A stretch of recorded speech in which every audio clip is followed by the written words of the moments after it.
Online and sign all the documents from the convenience of your home. Yeah, I don't know what I was thinking. Alcoa 10 Credit Union. It's so easy. Go to atfcu.com for details. Rates are dependent on credit score and equal housing lender.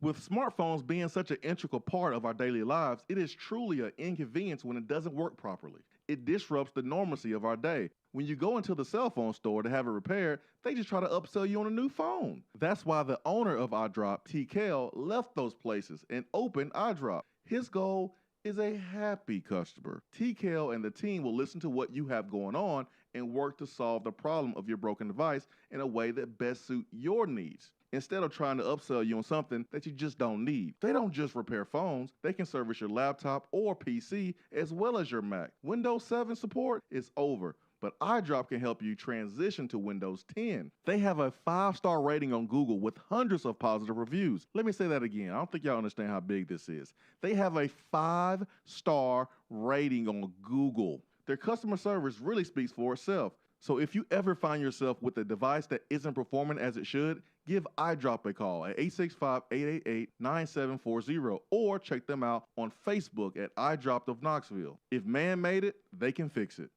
Top 100 barbecue restaurant Dead End Barbecue is a no-brainer when you are craving the smoky flavor of quality Q. Dead End makes it easy to enjoy their fantastic menu with online ordering from Chow Now for pickup. Or if you don't feel like leaving the house, then have Dead End Barbecue delivered right to your door by Loco Knoxville or Bite Squad. Cheer on your favorite team with the best barbecue around. Check them out online at deadendbbq.com. Dead End Barbecue. The search is over.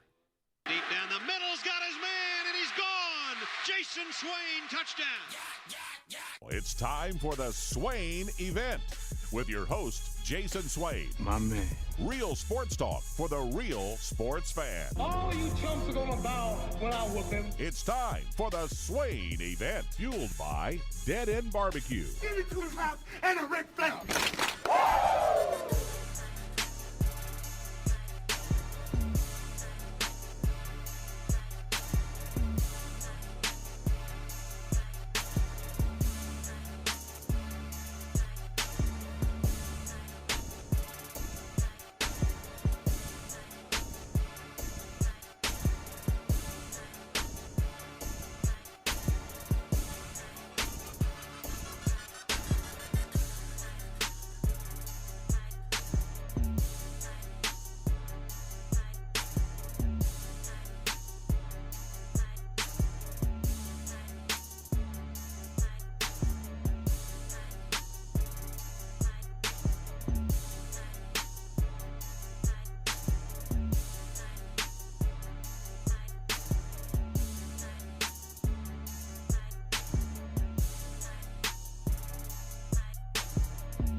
Swain Event and SwainEvent.com, fueled by Dead End Barbecue, top 100 barbecue restaurant in America.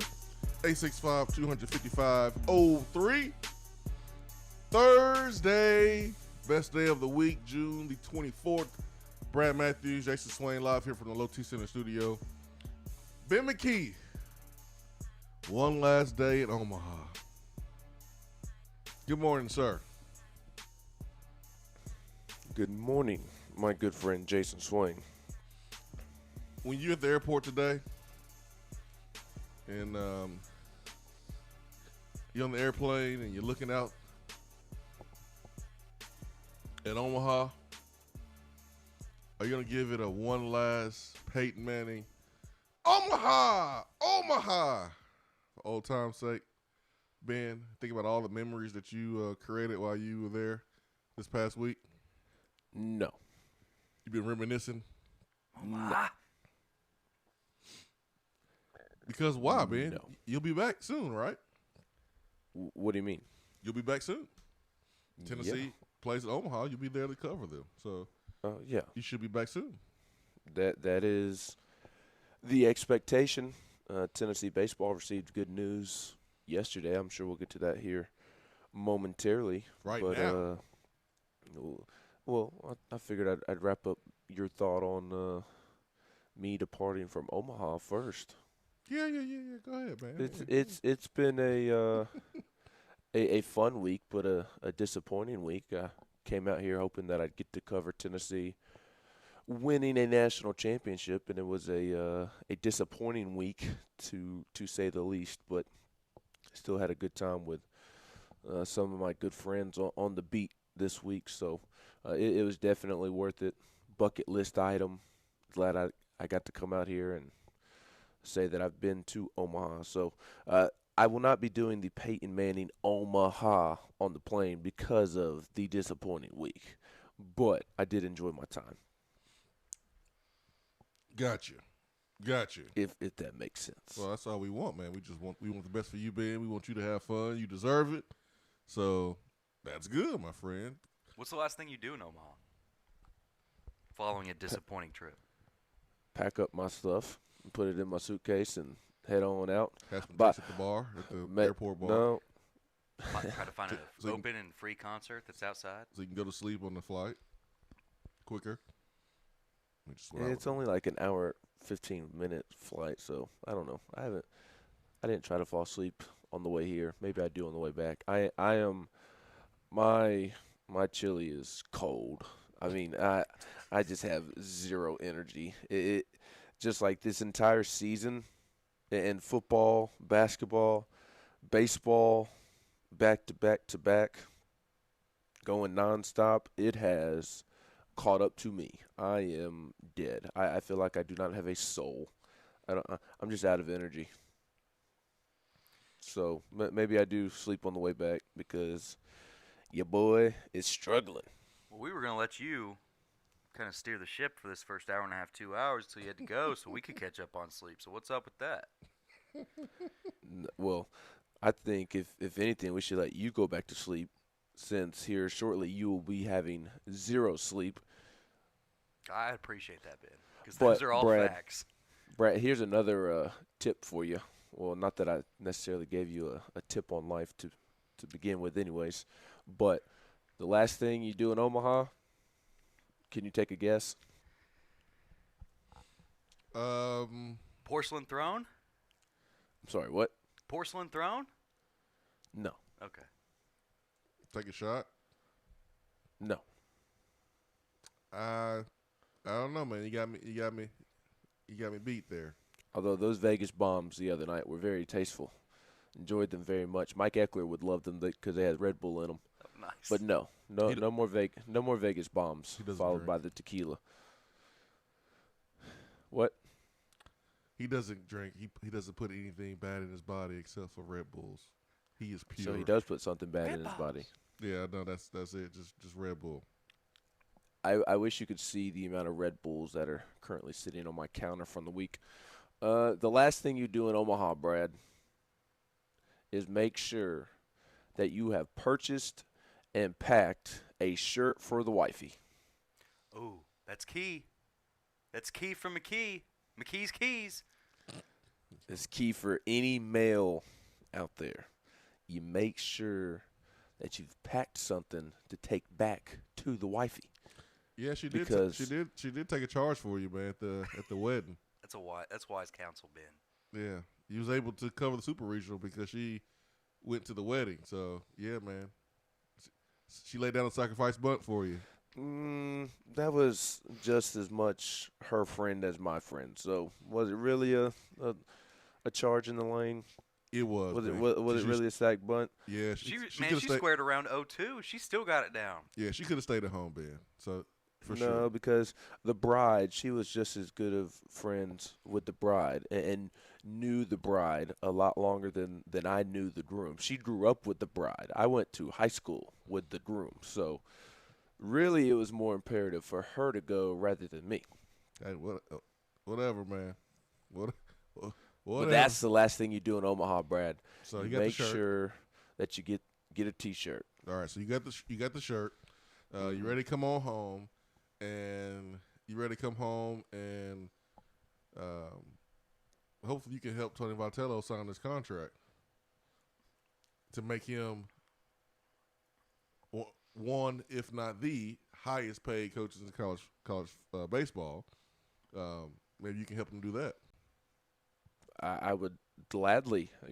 I don't believe in forging people's signature, but if Tony Vitello needs me to forge his signature, I'm all for it if it means signing a new contract for him.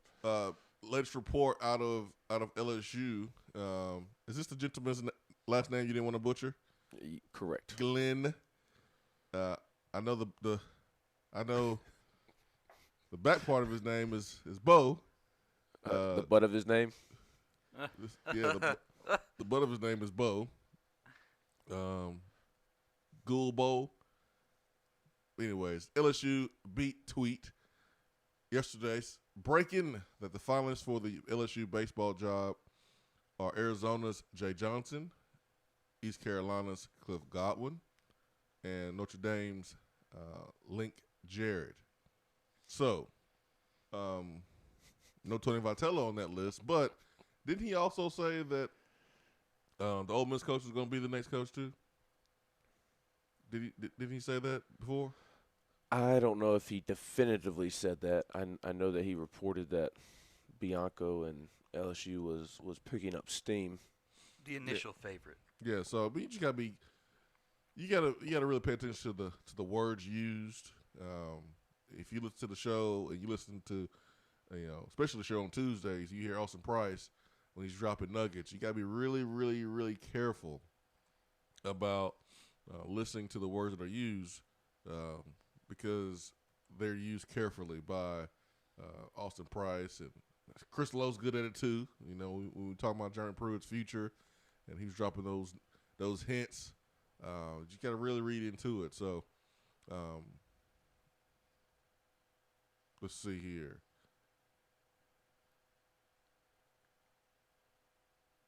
So yeah, no Tony Vitello, man.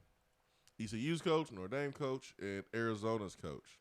So yesterday, and this is something that Ben has been saying as well, but yesterday I put out a tweet that Tennessee is prepared to make Tony Vitello the highest paid coach in America. And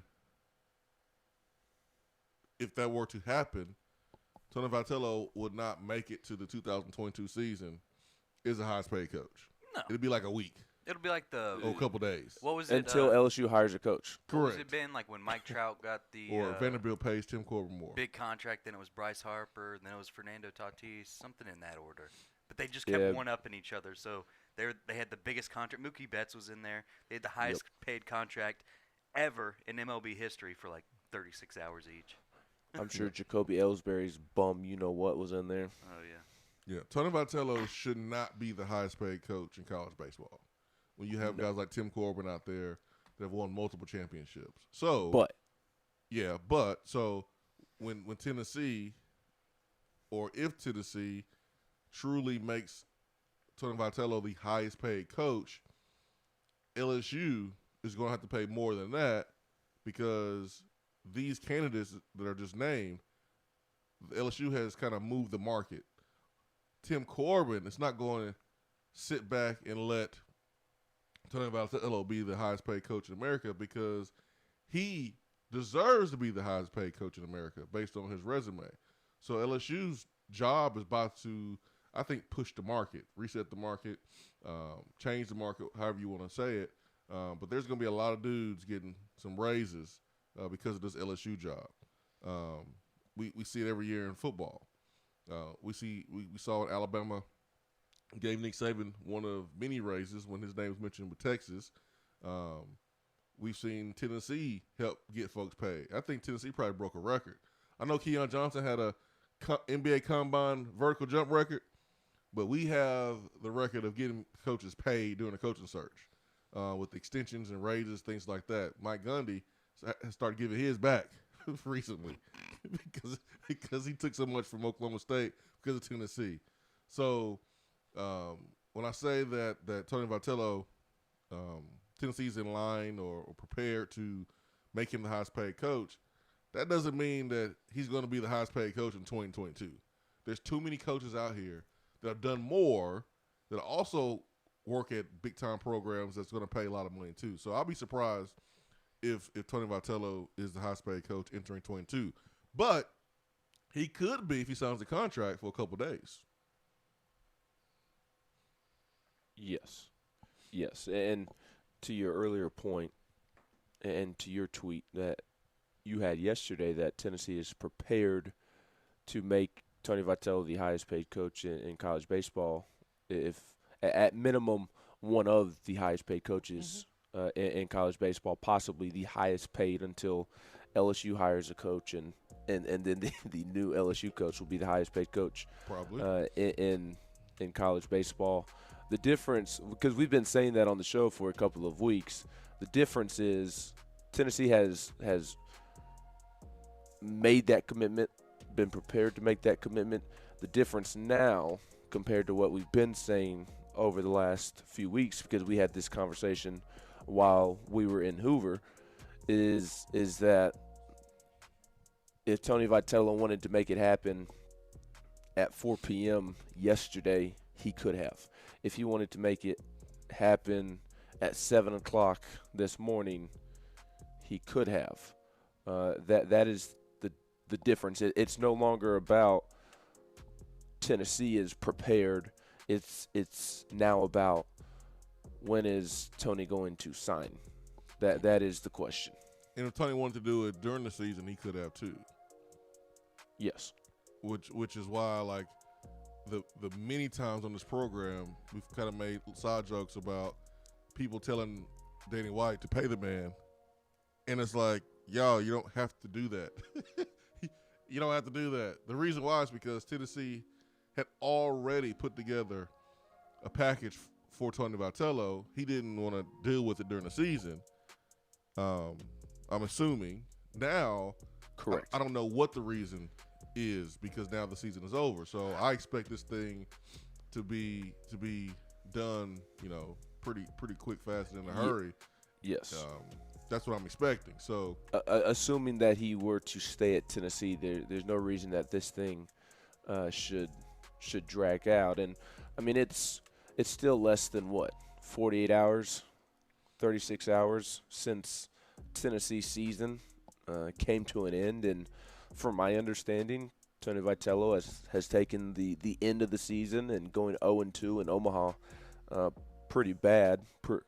Pretty hard on himself. It's time to get to work, based off the results. So, like, I'm not going to sit here and fault him. Not saying that you are, but just speaking in general, I'm just not going to fault him for not signing during the regular season because LSU could have potentially been a possibility for him. And then, again, 48 hours away from the season coming to an end. It's been an emotional whirlwind since the season came to an end. You had to travel back yesterday morning or middle of the day yesterday, and then you had the meeting or the fans greeting you back at Lindsey Nelson Stadium. I'm saying that there's not really a ton of time since the game ended to go ahead and sign an extension. But, I mean, I would be surprised if it dragged out a week and a half, Yep, for sure. Hour one is brought to you by Hiller Plumbing, Heating, Cooling, and Electrical. We'll take our first break of the day. Swain Event, fueled by Dead End Barbecue. If you want to get in on the conversation, call the Iris Networks hotline at 865-200-5503. Grow your business with Iris Networks high-speed fiber internet. IrisNetworksUSA.com. If you're coming to Knoxville and need a place to stay, do yourself a favor and book a room at Hampton Inn Paper Mill, also known as the Hampton on the Hill. This award-winning property is literally in the top 5% of all Hampton Inn properties. The GM, Stephen Lawrence, is a good old local boy who grew up in the business around Knoxville. He and his staff are always available, always willing to help, and will go above and beyond for their guests. The newest Hampton Inn in Knoxville has clean, affordable rooms, flat screens, fridges, and microwaves in every room. Plus, breakfast is included in every rate. Not to mention, there's also a pool and fitness center on site. If it wasn't so close to amazing restaurants, bars, and shopping, you would never want to leave. At only 6 miles from campus, you're still right in where the big orange action is. Go to HamptonInn.com, search Knoxville, and book your room at the Hampton Inn Paper Mill or call 865-693-5400. Top 100 barbecue restaurant Dead End Barbecue is a no-brainer when you are craving the smoky flavor of quality Q. Dead End makes it easy to enjoy their fantastic menu with online ordering from Chow Now for pickup. Or if you don't feel like leaving the house, then have Dead End Barbecue delivered right to your door by Loco Knoxville or Bite Squad. Cheer on your favorite team with the best barbecue around. Check them out online at deadendbbq.com. Dead End Barbecue. The search is over. Good morning, Swain Event crew. As the weather heats up, so does our market, and from Johnson City to Knoxville, eager buyers are grabbing up many available properties. The chili is hot in East Tennessee, so if you are ready to buy or sell or want to talk more about our local real estate market, I'm just a phone call away. Or email me at jennifermorris865@gmail.com. And go Vols! When I made the move to my own studio, I was worried about this. I was worried about that. I was worried about, hey, did I get this piece of equipment? Did I get that piece of equipment? Does that sound good? Does that not sound good? One thing I didn't have to worry about, that was office furniture, because Office Furniture Outfitters met my furniture needs. With a 50,000 square foot facility, they have East Tennessee's largest selection and are the best value for new and used office furniture. Located in Knoxville, it's easy to find everything you need for your new space, including desks, file cabinets, chairs, conference tables, and more. Office Furniture Outfitters is turnkey. They came to my place, we mapped everything out that was needed, they delivered, and get this, set everything up. To learn more about what Office Furniture Outfitters can do for you, log on to ofonox.com. That's ofonox.com. For a replay of each day's Swain Event TV, like us on Facebook.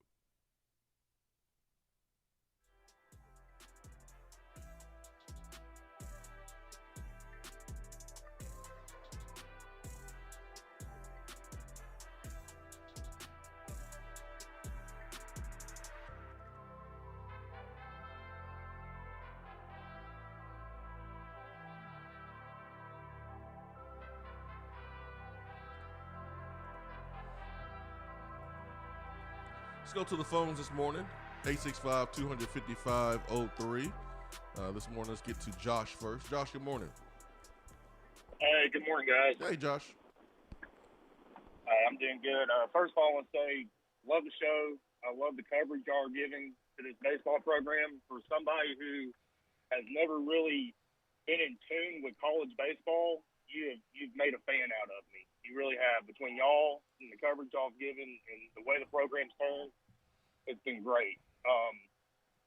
I'm actually stationed here for work in Louisiana, and I've been listening to a lot of local sports radio, and there's been a lot of talk about this baseball gig, and Tony's name has been brought up, and the nature of what I'm hearing off of just local radio is he's as far as the fans are concerned, he's completely on the radar, but it's not really looking as his resume. It's just not what they're looking for from what I'm hearing.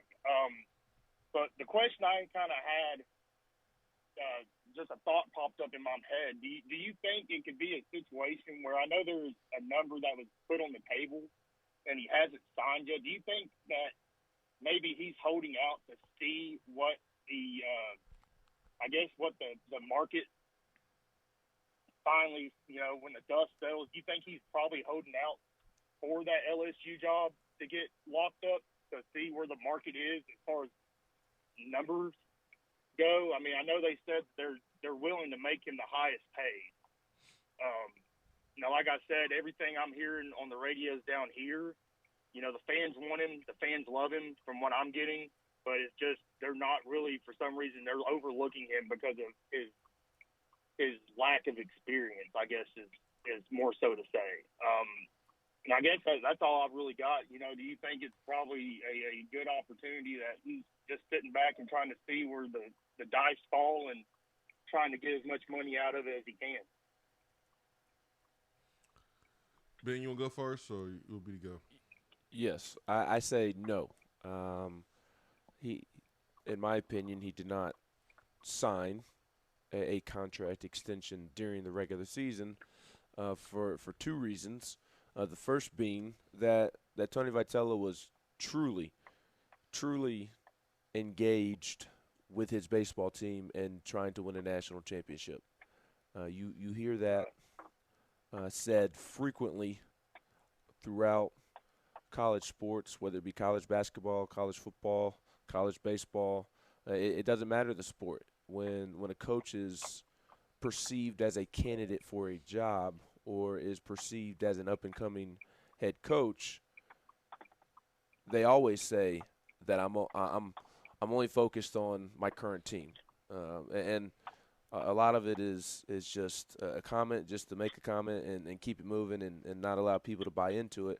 But Tony Vitello was genuine in those comments when he says that he's focused on this baseball team and trying to win a national championship. I mean, that was truly the case. So I think that's one reason that he did not sign is because he wasn't just completely oblivious to what was to come in the offseason or ignoring what was to come in the offseason. He has had subtle conversations through his representation with Tennessee all season long about potential stadium renovations and mainly stadium renovations. So that's one reason that I don't think that he signed the extension during the season.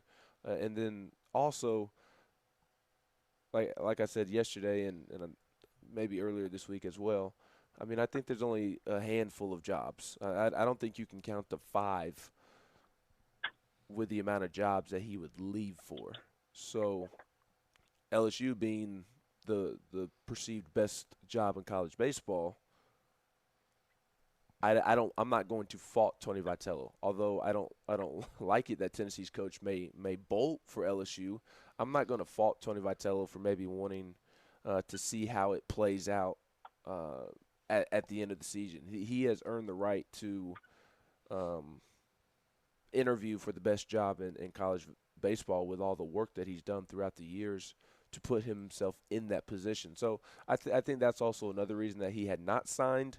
Is just because of he could have been a potential candidate at the best job in college baseball, and although as that makes you feel a little funky as a Tennessee fan because it puts you in limbo and you don't want to lose him, I'm not going to fault him for not that he pursued it per se, but maybe letting the chips fall where they may and see how they shake out. So I think those are the two reasons he didn't sign during the season.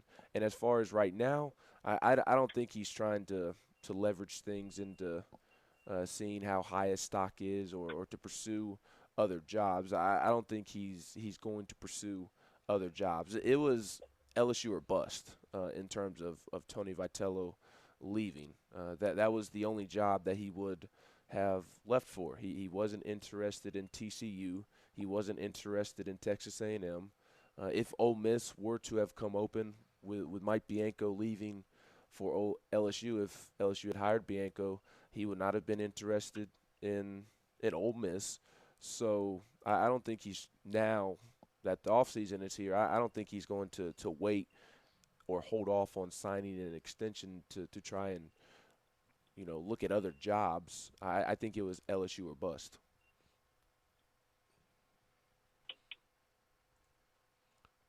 Thank you for the call, Josh. Yeah, I think all those things. I agree with all those things during the season. I think now, you have the College World Series going on for another week or so, till Tuesday or Wednesday. So you got until Tuesday or Wednesday if you're Tennessee and Tony Vitello to.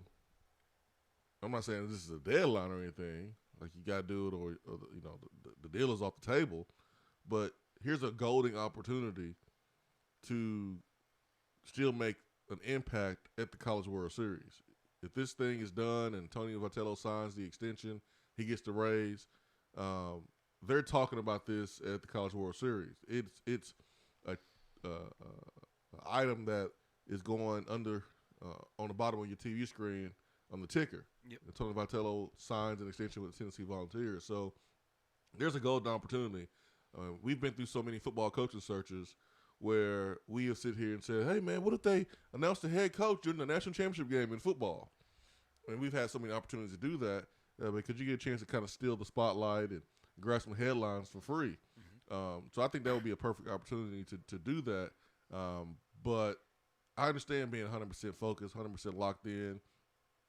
Tony Vitello did not have representation his whole entire time in Tennessee. He did bring on Jimmy Sexton, and Jimmy Sexton runs college football. We understand that. He runs college athletics. We understand that, and he is going to get every penny for his client. It's just simple as that. That's business. So now moving forward, now that Tony Vitello is back, now moving forward is a time that I'm really paying attention to because the LSU job is open. Now, what happens when or if Arizona's coach or Notre Dame's coach leave? That's going to open up a vacancy. Do they come calling Tony Vitello? I know Ben just said it's, LSU a bust, but do they come call Tony Vitello? And what kind of offer sheet or whatever are they going to provide for their next candidate?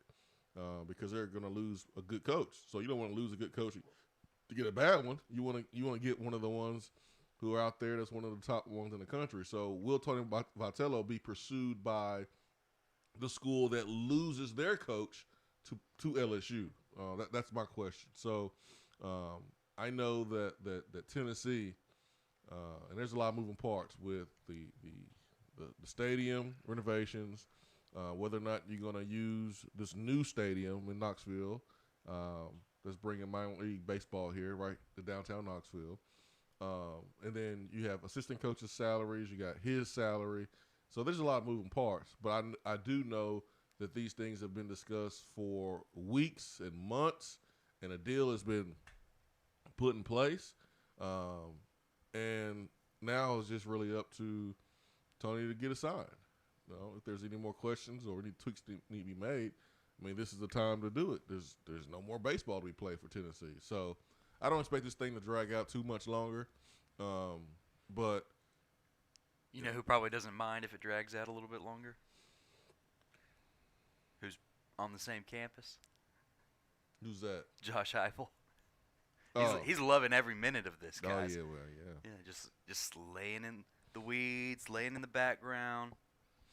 A couple of rests here and there with one of the biggest players of the offseason. Hey, we're okay. We got Tony Vitello on the news. Go Vols. Go baseballs. There we go.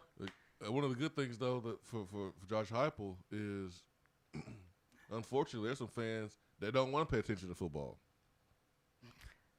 Honestly, there's some fans that just like, hey, man. We'll see what happens. All right. Football's the next sport up. Oh, goodness. But there's some other fans who are genuinely excited about the new culture, the new boss in charge. So I won't say it's split 50-50, but there are some fans that are like, I wish baseball was going longer so I can not have to think about football. And to Brad's point, I think Josh Heupel wishes that baseball was going on longer as well, because Dallin Hayden committed to Ohio State on Sunday, and I saw just barely any comments about him leaving the state of Tennessee as a legacy for Ohio State, because that same day Tennessee was playing in the College World Series. Yep. Now, there were comments, not trying to say that, but if Tennessee baseball was not playing in the College World Series on that day, Twitter, the message boards would have gone into complete freak-out mode, and I saw very little freak-out mode. Yep. I think there would because baseball was playing that day. Yeah, it would have been a meltdown. But the respect that they have for Aaron, it wouldn't have been as bad as it could have been. Well, and I think most and you've done a level-headed great job getting that out there. Most level-headed people understand the situation and aren't going to fault the kid or Tennessee. Agreed. And National Signing Day is also a long ways away. So I guess we'll see. I don't know. But, Swain, to your point about another school pursuing Tony Vitello, if that school's head coach were to take the LSU job, if it's a school like Arizona or Notre Dame, because Arizona's Jay Johnson, Notre Dame's Link Jarrett have been the two names with Cliff Godwin at ECU that have been linked to the story that came out from LSU Beat Tweet yesterday. I would be stunned if Tennessee had to fend off Arizona or Notre Dame. Definitely ECU. That's not even a possibility. But Notre Dame, Arizona, they would be smart to come after Tony Vitello. But if Tony Vitello is not interested in Texas A&M, not interested in TCU, not interested in Ole Miss, he's not going to be interested in Arizona or Notre Dame if they come calling. Yeah, I don't think any coach should be any coach that have aspirations of winning a championship should be interested in Notre Dame, because there's so many restrictions academically that kind of hinders a coach from recruiting at a high level. So, I mean, I look at Brian Kelly, and he's a hell of a coach, but just getting to the playoffs is the ceiling for Notre Dame. You ain't getting further than that because you're just not gonna match up. So you can't really maximize your abilities on the recruiting front at a place like Notre Dame. So I understand the prestige. I get all that, but it seems like Tony Vitello is trying to win a championship. It ain't gonna happen. It ain't gonna happen in a place like Notre Dame. Well, and we talk about coaches wanting to get to the SEC. That rings more true in college baseball than any other sport. Mm.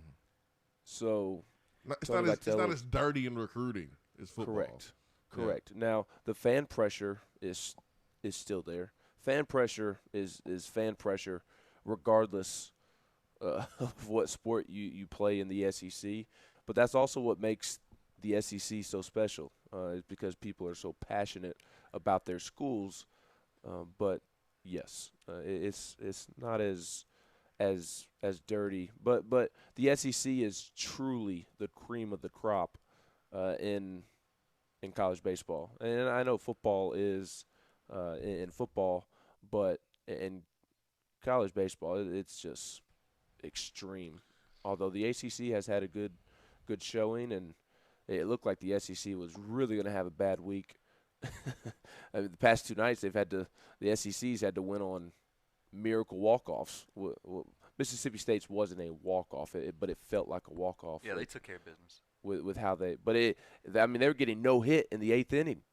No, Vandy's about to go – Vanderbilt's about to be what they would have been the third team eliminated. Yeah. And so wild pitch. That's all I got to say about that. Do you have a Swain? Do you have a sound noise for a Stanford tree? Yeah. That's me peeing. That's me peeing on the bush. But that's me peeing on the side of the tree. I'm going to choose to believe that Swain's going R. Kelly on the mascot. Oh my gosh. The tree is blowing in the wind. That's what I'm choosing to believe that you're doing. There you go. Sure. Let's get Turkey Man. Turkey Man, good morning. Good morning, guys. Good morning. I got a little frog in my throat this morning. Interesting. Clear it out there, Turkey Man. I've been trying to clear it out. I got about three questions or comments, I guess. Oh, okay. Talk about Tony there and his buffet. Right. Gonna get paid the highest. I think if I understood it right, he took probably one of the biggest cuts because of this COVID. Coaches, unlikely football coaches, but he still took losses. That way. Well, everybody took a cut except for greedy ass football assistants, but his contract wasn't really favorable when it came to bonuses and things like that. You know, if he would have won that whole Well, my deal, question he was wouldn't gonna have be got paid that a lot of way. money. And then the coach of the year in his contract didn't really net him a lot of money either, which is why I think Tennessee is gonna take care of him with the new contract because his old contract wasn't necessarily great. He didn't have an agent, so you wonder like who did the contract. And now that he got Jimmy Sexton's not gonna let him miss out on any more dollars moving forward. Well, my question on that direction was, what's the most important thing about the contract for him? What you saying? The other thing I was going to get Ben's comment on what exactly happened in that exchange of the umpires and the coach got ejected. What brought that on? And the other question I was going to ask you, Swain, was who's going to go to the SEC media days for represent the football team? Anyhow, I'll get out of here, guys. Have a good one. Hey, thank you, Turkey Man. Ben?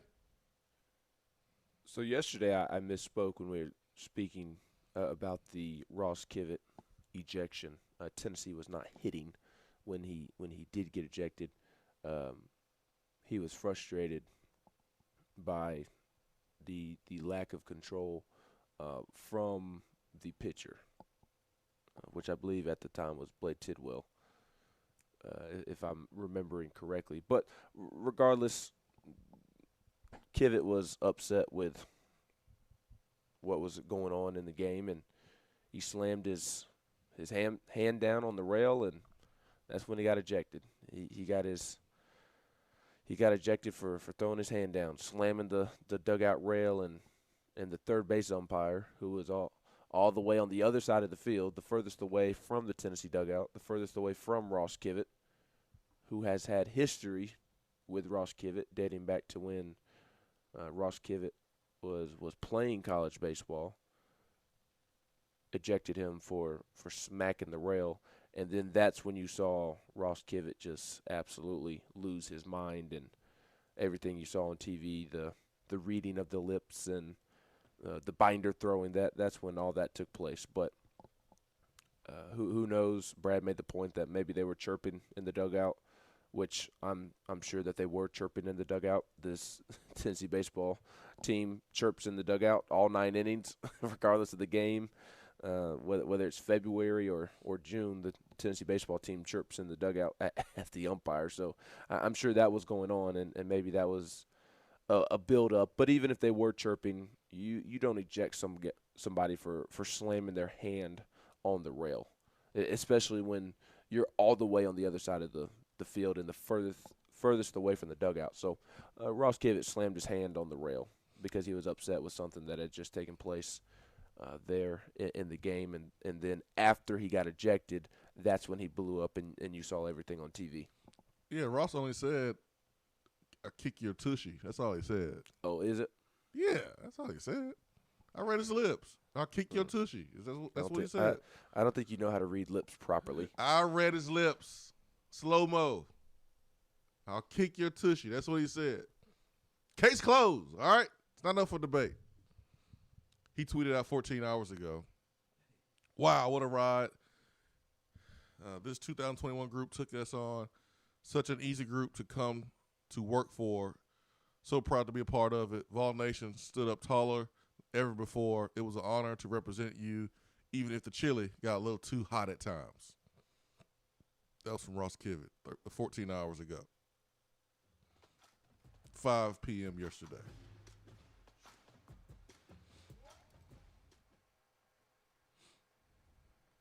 He just told the ref the umpire's gonna kick his tushy. That's all.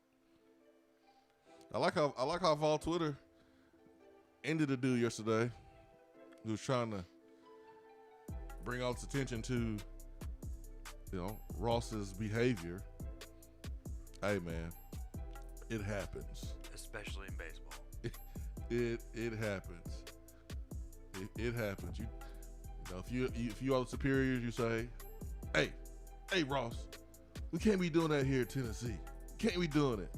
And then when everybody's leaving the room, it's just you and Ross, you say, "Hey Ross, come here. Hey man, that was a good job. I would do the same thing. I gotta reprimand you because I have to, but I don't really want to. Give me a fist pump. Give me a fist pump. That's how you do it, Ross. That's how you do it. What'd she say when she saw it? That's one of those situations. Yeah. That's one of those situations. You gotta say something to him, but you understand, and then you still give him a fist pump. Sometimes you gotta put it on the table, son. 865-255-03. I'll be right back.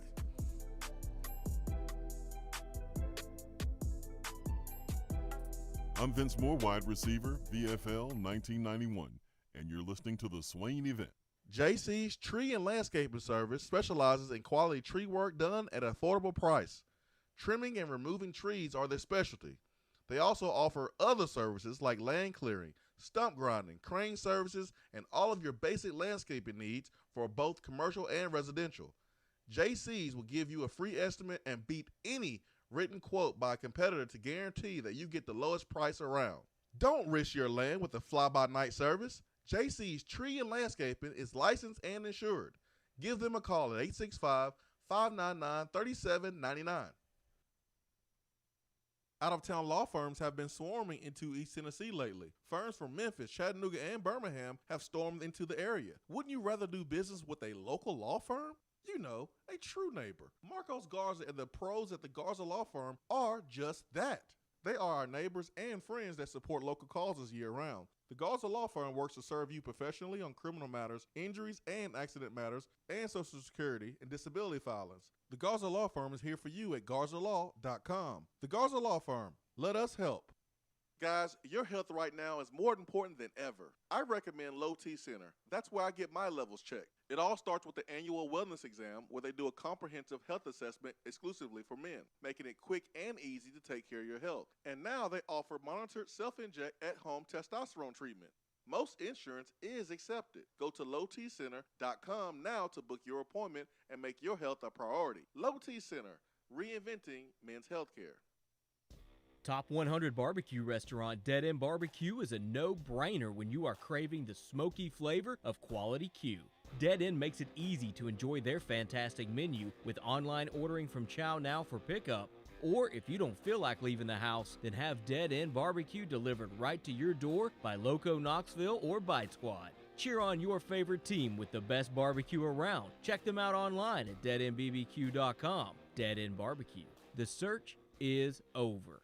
It's a new season, which means it's time to rep your team in new ways with gear from Game Time Sidekicks. Rep the Vols with every sip with a new tie-dye tumbler or bottle. They also have a new NFL Players Association product line, so you can support your favorite VFL on Sundays. Want to put your own flair on a tumbler? Game Time Sidekicks has you covered with options to add your own text or even a monogram on the back of your favorite team tumbler. To check out everything that Game Time Sidekicks has to offer, go to GameTimeSidekicks.com. Carry your team with Game Time Sidekicks.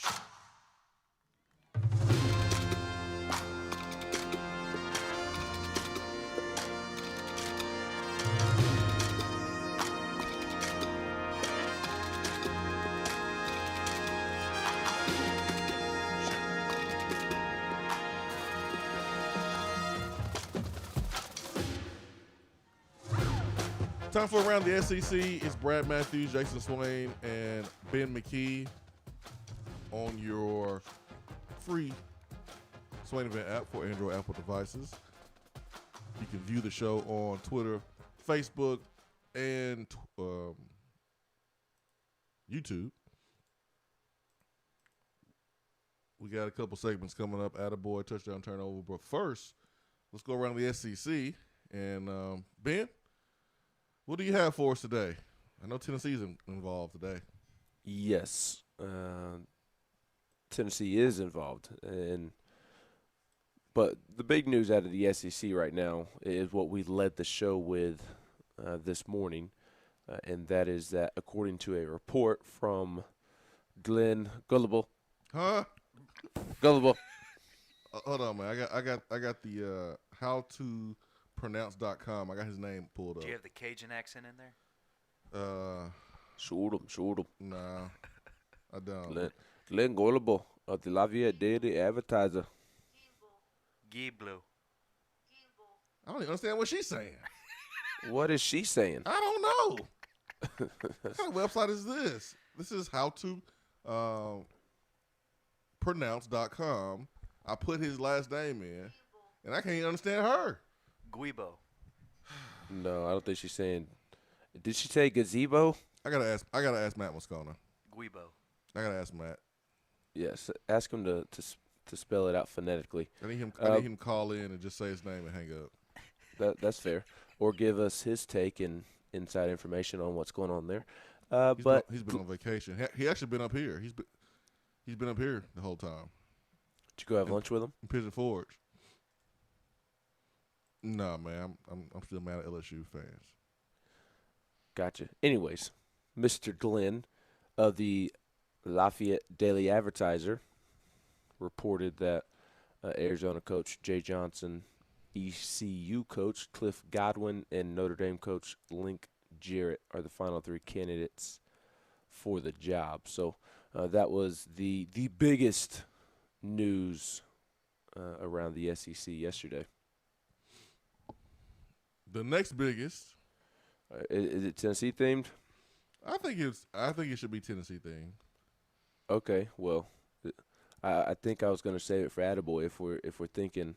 I think that's something that you mentioned both man, because Bofa, man. I think it's Attaboy and it's big time news. Okay, well, Tennessee softball announced yesterday that co-head coach Ralph Weekley will retire, and Karen Weekley will take over head coaching duties full time. So a big shakeup, obviously in the college softball world, but also a big shakeup at the University of Tennessee. We've always seriously joked. No emails. Well, what I'm about to say is not bad, but we always joked about how, the Weeklies have been the the mainstay on campus over the last 2 decades. And I say seriously joked because we said it as a joke, like towards the football team and basketball team and whatnot, but it was also like on the same note, like a tip of the hat to the Weeklies because they have had so much success over the years. But Tennessee softball co-head coach Ralph Weekley announced his retirement on Wednesday after a decorated 35-year coaching career highlighted by 20 years at the helm of the Lady Vols program. This is in the press release that Tennessee put out. Karen Weekley will assume all head coaching responsibilities after leading the program alongside her husband for the last 20 years. She has agreed to a contract extension through June of 25. Tennessee Athletics looks forward to recognizing and celebrating Ralph Weekley during the Lady Vols' 2022 softball season. Ralph Weekley said, "I have worked every day since I entered the military at age 17. I have had a fulfilling life as a father, husband, student, soldier, special agent, teacher, and coach. In every endeavor, I have been surrounded by amazing people whose talents allowed me to succeed and make me a better person. I thank Joan Cronin for hiring us at Tennessee and allowing Karen and I to mentor and coach hundreds of wonderful young women.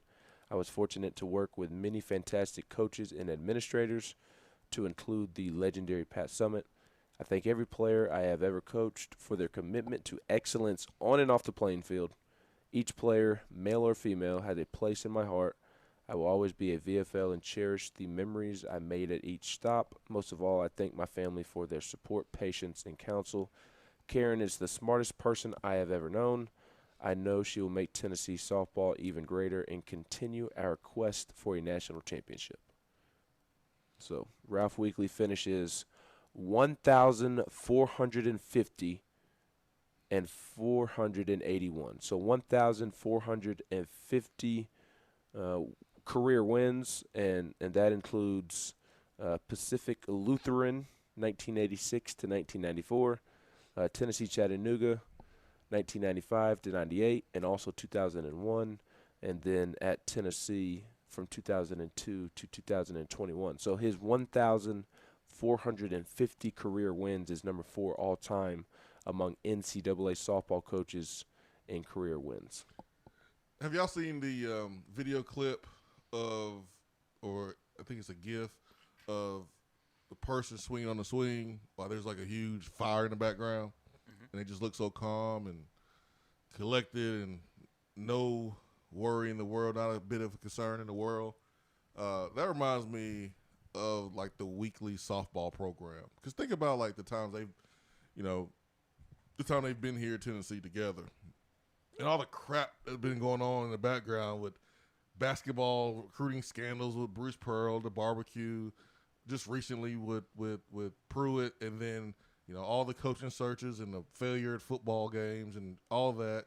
I mean, you even had a Lady Vol get arrested not too long ago, and it was, we didn't spend much time on it, but I mean, you had one get arrested for shoplifting, Tommy Hilfiger of all things.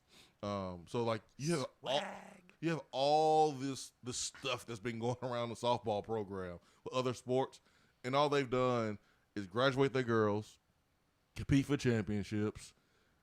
No one got in trouble. No scandal with the coaches. No drama. Just winning, competing for championships, and doing it the right way. That's weekly softball program. And now Karen gets to hold down the fort by herself. I mean, maybe you just take Ralph's money that he was going to get and just put it with my salary. How about we just do that? How about we're sharing the office? How about we make the office bigger now? This is my time to shine. Karen Weekly. No, just kidding. But maybe just kidding. But man, just I wish that this was announced a couple days later and it wasn't like in the middle of Tennessee's baseball return and all that. I wish this was, put out a week later so that way Ralph Weekly can smell every flower in the bouquet because he deserves it. Anything else for around the SEC? No. Gotcha. About to take a break at the top of the hour. Do you have anything else for around the SEC? No, that was it, man. That was, Ralph Weekly, man, a legend in the softball game, compete for championships, winning at a high level, and it did the right way. So, he was the number one topic for me and around the SEC.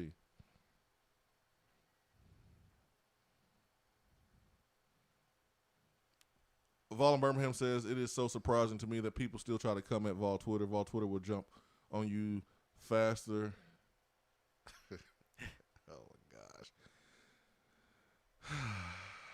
You can say that. Than an Alabama softball player on a donut. I only said that because it's Alabama. It's a joke with Alabama and Tennessee. Don't try to cancel folks like they trying to do Charles Barkley. Folks are trying to cancel Charles Barkley? Oh yeah. His that was terrible. His San Antonio fat women jokes. Yeah. He was only joking about women in San Antonio. I mean, so. Oh, Tennessee Tiger says it's Gilbo. It's Gilbo. Guibo. That's his name, Gilbo. LSU beat tweet. It's Gilbo. Man, aren't you excited now? We got it right? No? Cool. Hour 2 coming up around the corner. Touchdown turnover. Be right back.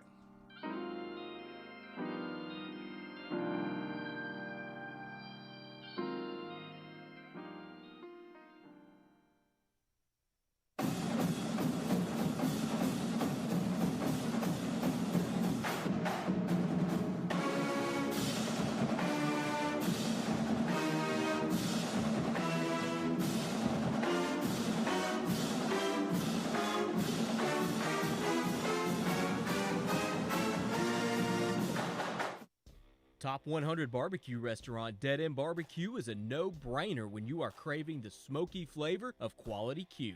Dead End makes it easy to enjoy their fantastic menu with online ordering from Chow Now for pickup. Or if you don't feel like leaving the house, then have Dead End Barbecue delivered right to your door by Loco Knoxville or Bite Squad.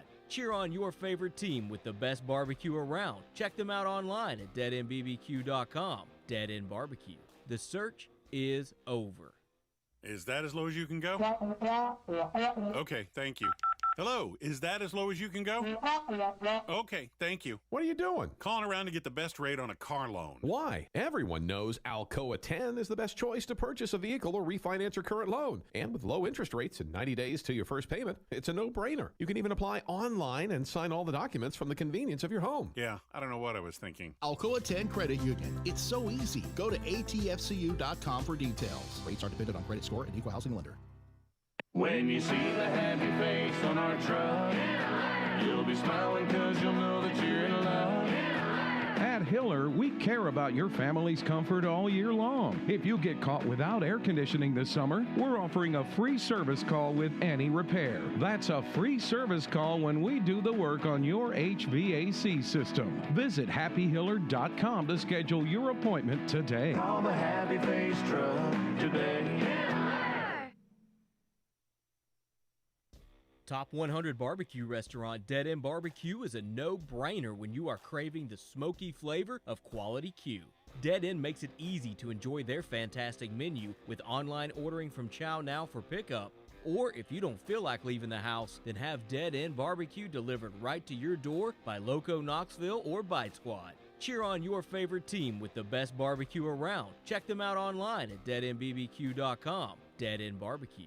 The search is over. Touchdown or Turnover is backed by Alcoa Federal Credit Union, a place where you belong.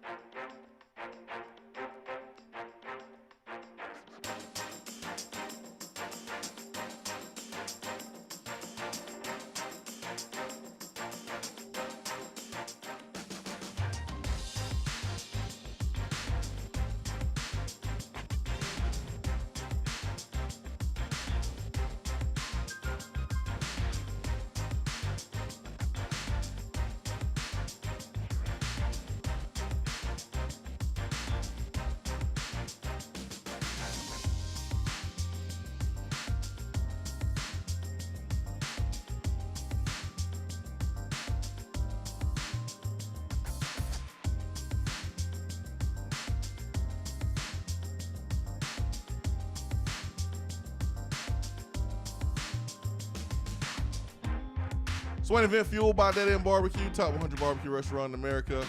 Time for touchdown or turnover. Guys.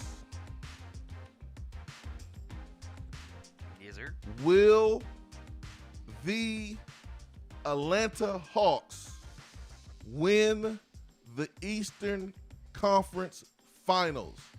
They are now up 1-0 over the Milwaukee Bucks, who should be the favorite in the Eastern Conference, but I got to show some love for the Hawks fans. We are just 3 hours away. There are Hawks fans here and there, even though I haven't met too many in person. But Atlanta right now, man, they buzzing. They are buzzing right now. So shout out to Atlanta sports fans. I know some of them are still suffering from a little whiplash from Tom Brady and that 28-6 lead against the Patriots in the Super Bowl. But hey, here comes the Atlanta sports team again, competing for a championship. So the Falcons, but the Hawks are for real. Shaq showing them love. Trae Young dropped 48 last night. Touchdown turnover. Hawks, do they win the Eastern Conference Finals and go to the finals for first time I've been alive? What y'all think, man? Touchdown turnover. I think it's key for John Collins to keep playing the way he's playing.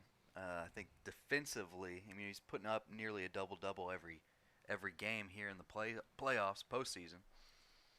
But defensively, Collins, Capella, their length to disrupt Giannis whenever he's driving, just that reach that they have, I think it's one of the more awkward matchups for Giannis. But Giannis is still the Mr. Take It Over if he is on. Trae Young has shown splashes of that.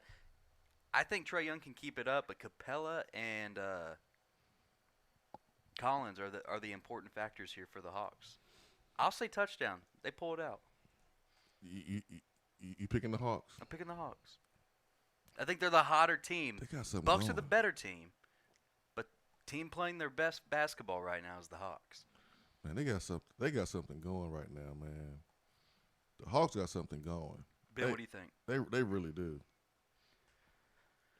I say turnover. I think the Bucks will still win the series, but at this point, it's kind of hard to pick against the Hawks. They're the hottest team in the league, them and the Suns, and I do think that the Bucks are the better team, but the Hawks are playing better basketball right now, and they have got something going. I think that they could definitely pull out the series win.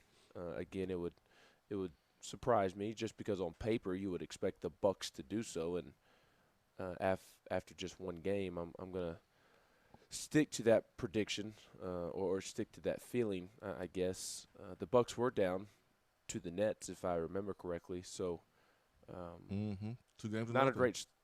What's that? 2 games to nothing. Yes, and they were helped by some injuries there with the Nets, but the Bucks have been in this situation before, so I don't think that they're going to freak out.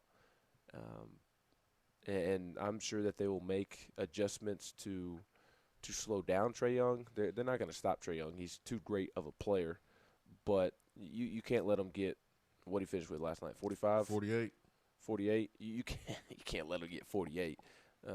So I think they'll make adjustments to where he won't get 48 again, at least on a nightly basis in this series. They need to get him back down in the 35-ish range, and I think they'll be fine.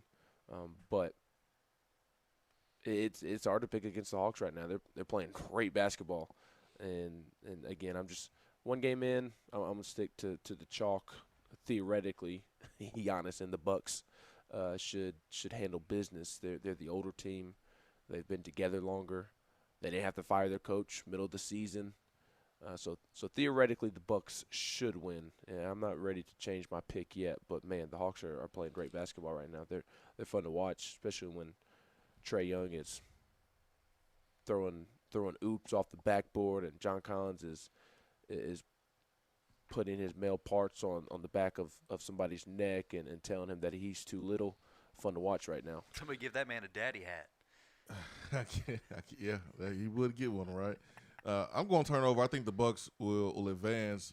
Trae Young had 48, and they only won by 3. Yeah, but Drew Holiday with 33, that's kind of an outlier as well. So yeah, but I just look at Trae. I look at Trae Young dropping 48, only winning by 3. John Collins hitting 23 points, and you had 3 other dudes outside of Trae Young going double figures.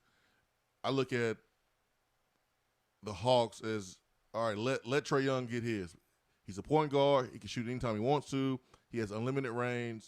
So he's going to get his. You just can't let John Collins go for 23 points, 15 rebounds.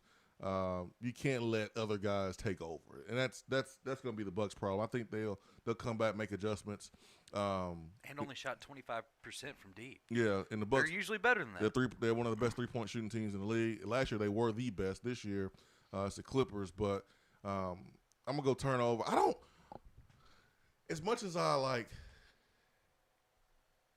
how Giannis plays the game, as far as from a tenacity standpoint, not concerned with trying to team up against, with other, superstars to make super teams. He ain't going to be doing jersey swaps at midcourt. I like the way he approaches the game. But, man, I hate that he can't shoot. I hate watching professional basketball players that have been in the league for more than 1 or 2 years that still can't shoot. It bothers me because if Lonzo Ball can put the work in, change his shot, and be a reliable shooter, someone who shot on the other side of his body, it was one of the ugliest shots ever, if Lonzo Ball can change his shot, what the hell is Ben Simmons and Giannis Antetokounmpo waiting on? You airballing free throws out here. Yeah, Giannis shooting free throws is like me watching DeChambeau play golf. I mean, hello, today, Yep. shoot the ball, Giannis. So, like, those guys bother me so much because you got so much time in the offseason. And this is why I didn't like Dwight Howard either. It's like, dude, you're built like a Greek god. You still don't have a face-up game? You still don't have a face-up game? When you was winning Defense Player of the Year awards? Like, what are we doing during the summer, man? That bothers me so much. And then you see Alonzo Ball totally change his shot in one summer. So I like Giannis, is the way he plays, but I can't stand that he can't shoot. Bothers me. Anyways, let's move on. That's enough NBA basketball. Chip Haynes says Brook Lopez is straight trash. He doesn't know he's 7 foot. He thinks he's a freaking shooting guard. Get your big ass in the paint.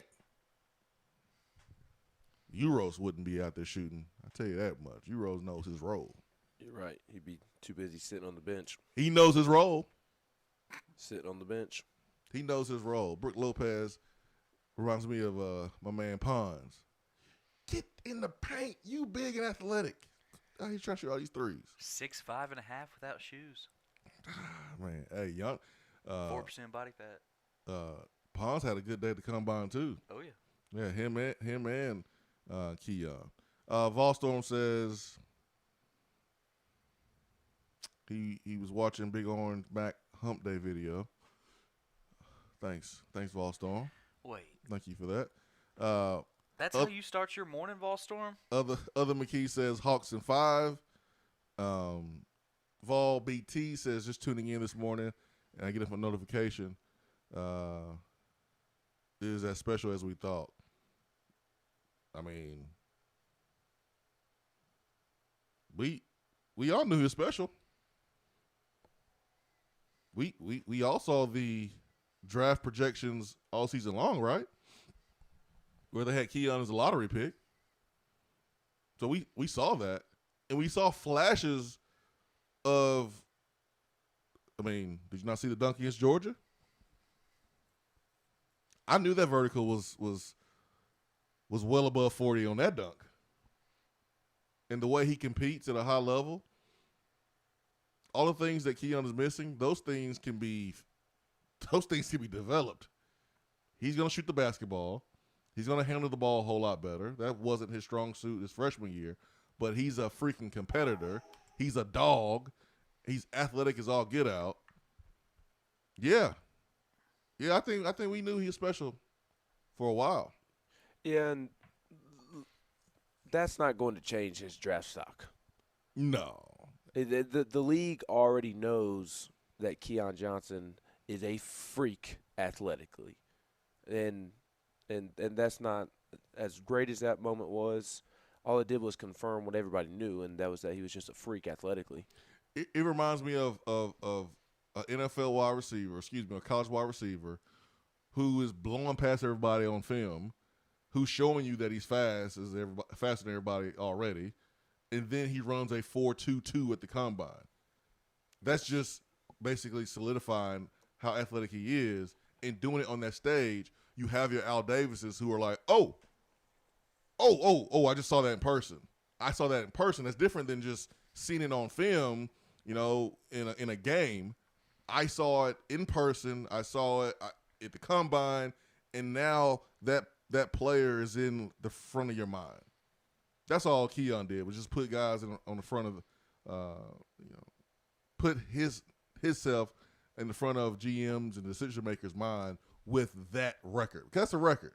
That is a combine record right there. 48.5 inches, 2.5 inches more than the previous record. So Keon's going to be a high draft pick anyways. That jump might have moved him a spot or two, but he going to be a lottery pick anyways, Ben. You're right. Mm-hmm. Top 10 pick regardless. Yeah, you're right. What he needs to do to go out and truly improve his draft stock is go out and show that he can shoot the ball and handle the basketball. Yep. And I think his handles will come to him. I think his turnover issue was more about his youth than anything. I think if he would if he would have been a 3-year, 4-year college basketball player, by the time he was an upperclassman, then you would have seen the turnovers go way down, in my opinion. I mean, look at Santiago Vescovi. Santiago was a turnover machine his freshman season when he arrived. And at times, turnovers were an issue this past season, but the dude also led the SEC in conference play in assist-to-turnover ratio. So even Santiago Vescovi, a guy who doesn't have the natural ability like a Keon Johnson, even he's able to cut down on turnovers just because you get older, you get wiser, you get more experience. So I think the turnovers will go down because he can handle the ball. That's not the problem. It's just he gets a little too ahead of himself. Yes, this is decision-making. Yes, Hour 2. That'll improve with experience. Yep. Hour 2 continues after these brief messages. Swain Event, fueled by Dead End Barbecue. At work, can't call in? Don't feel bad. You can talk to the guys in the text box. It's part of the free Swain Event app. Good morning, Swain Event crew. As the weather heats up, so does our market. And from Johnson City to Knoxville, eager buyers are grabbing up many available properties. The chili is hot in East Tennessee, so if you are ready to buy or sell or want to talk more about our local real estate market, I'm just a phone call away. Or email me at jennifermorris865@gmail.com. And go Vols! Guys, your health right now is more important than ever. I recommend Low T Center. That's where I get my levels checked. It all starts with the annual wellness exam where they do a comprehensive health assessment exclusively for men, making it quick and easy to take care of your health. And now they offer monitored self-inject at-home testosterone treatment. Most insurance is accepted. Go to lowtcenter.com now to book your appointment and make your health a priority. Low T Center, reinventing men's healthcare. We're here with Dr. Michael Carlson of Tennessee Regenerative Sports Medicine to discuss stem cell treatment and PRP. If you have orthopedic injuries such as shoulder pain, knee pain, Achilles tendonitis, or tennis elbow, you should give them a call. That's right, Jason. We specialize in regenerative non-surgical orthopedics. So we treat damaged tendons, ligaments, and joints by using ultrasound-guided injections with stem cells or PRP. And this form of treatment actually stimulates the body's own reparative process and allows for healing of the damaged tissue. So, Doc, what makes your training different than others? Well, Jason, I've been practicing in Knoxville for 26 years, and I'm certified in interventional regenerative orthopedic medicine through the American Academy of Orthopedic Medicine. So unlike the big seminars that will advertise stem cells, fly someone in for a couple hours to talk about supposed stem cells that you order off of a shelf, then they'll depart, leaving the patient wondering who will be the person injecting me and what their level of training is. At Tennessee Regenerative Sports Medicine, I'm the one doing the procedure, and we're using your own bone marrow stem cells or PRP. So in other words, it comes from you and it goes back to you. So you know exactly what you're getting and know exactly the level of training involved. Tennessee Regenerative Sports Medicine, trsportsmedicine.com. East Tennessee's leader in PRP and stem cell therapy. Top 100 barbecue restaurant Dead End Barbecue is a no-brainer when you are craving the smoky flavor of quality Q. Dead End makes it easy to enjoy their fantastic menu with online ordering from Chow Now for pickup.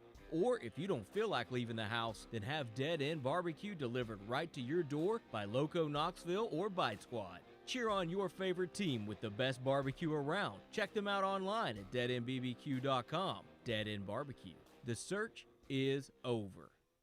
More and more Tennessee businesses are switching to Iris Networks for reliable, local, high-quality, high-speed business fiber internet.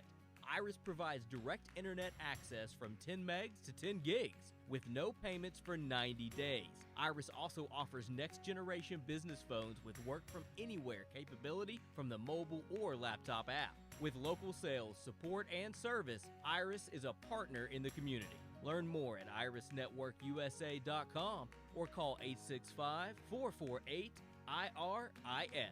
Iris Networks, a Tennessee business connecting Tennessee businesses.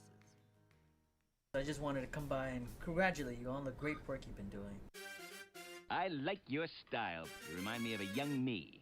Failure is not an option. That boy is good. Always remind yourself, nobody built like you. You design yourself. Attaboy. Attaboy is brought to you by Made in Tennessee Business Fiber Internet from Iris Networks. Find business solutions for you at irisnetworksusa.com.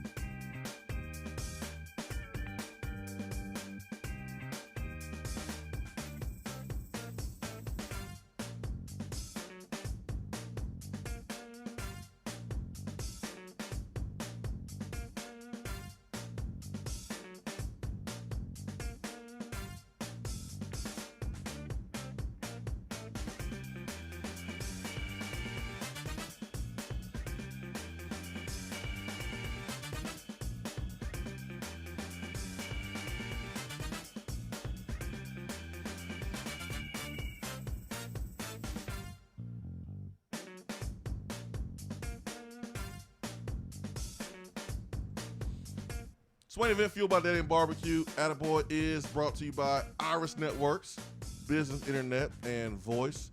90 days, no payment for business internet. Go to their website at irisnetworksusa.com. Ralph Weekly, come on down and get you some more flowers, Ben. I know you had them on Attaboy, so take it away. Yeah, Ralph Weekly gets today's Attaboy. It's pretty evident. We talked about it 2 segments ago, just all he has done for Tennessee softball, and not just Tennessee softball, but just college softball in general, has done a great job helping advance the sport, and has done a tremendous job coaching up so many young women over the course of his long, storied career. So Ralph Weekly gets a huge attaboy, and hopefully Karen can continue to carry the torch. I mean, obviously she's been as big of a part as Ralph, but point being that hopefully the success continues, and honestly, hopefully the Lady Vols can get back to the College World Series, because they have taken a step back over the last 2, 3, 4 years, and they're making some changes this offseason. Just made a hitting coach hired a hitting coach from Missouri, and that's on the heels of Missouri having a really successful season. Missouri softball was awesome this past year, so they'll have a new hitting coach.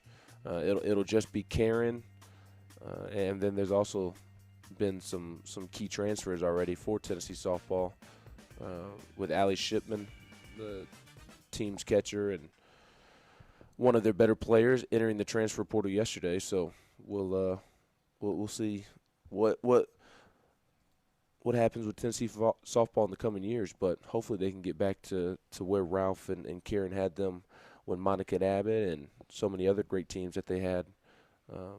Hopefully they can get back to that point. I'm going to give a shout out to Glenn Gilboo. Glenbo. Hey, boo. Gilboo. Glenn Gilbo. There we go. LSU beat tweet for making my Wednesday enjoyable. After he put out that the finalists for the LSU baseball job, 3 guys, not Tony Vitello, he allowed Vol Nation to take a deep breath yesterday. So he gets an attaboy, man. He gets an attaboy for me. Thank you, man. Thank you for making our jobs a little bit easier, so we have to deal with folks ready to jump off a bridge. Attaboy to Tennessee football, helping out in the Knoxville community here in recent days, helping out everyone with the Water Angels Ministries and several other organizations, just making an impact. You don't have to go to a different country, to a different state. There's usually people that need help right in your backyard. I love that Tennessee football realizes this, and they're out there making memories for kids that they won't forget. So attaboy to the entire Tennessee football program, the administration, for making it happen.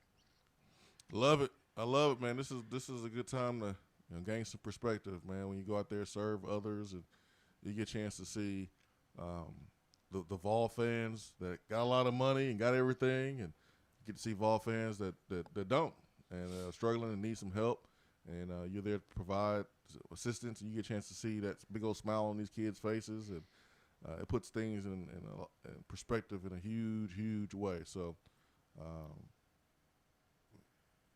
really, really good work by Tennessee football.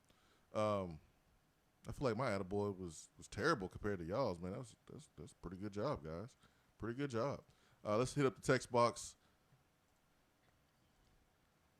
All right, no DR Vol, so we in the clear. Okay.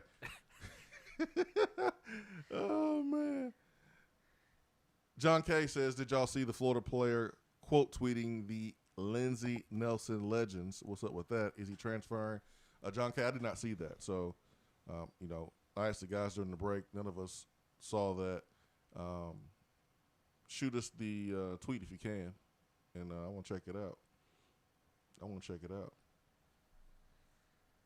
I have not heard anything about a Florida transfer either. Now, there are some other names to keep an eye on as it relates to potential transfers for Tennessee baseball. Kentucky catcher Colton Kessler entered the portal yesterday, and I think he is a name that Tennessee fans should pay very close attention to.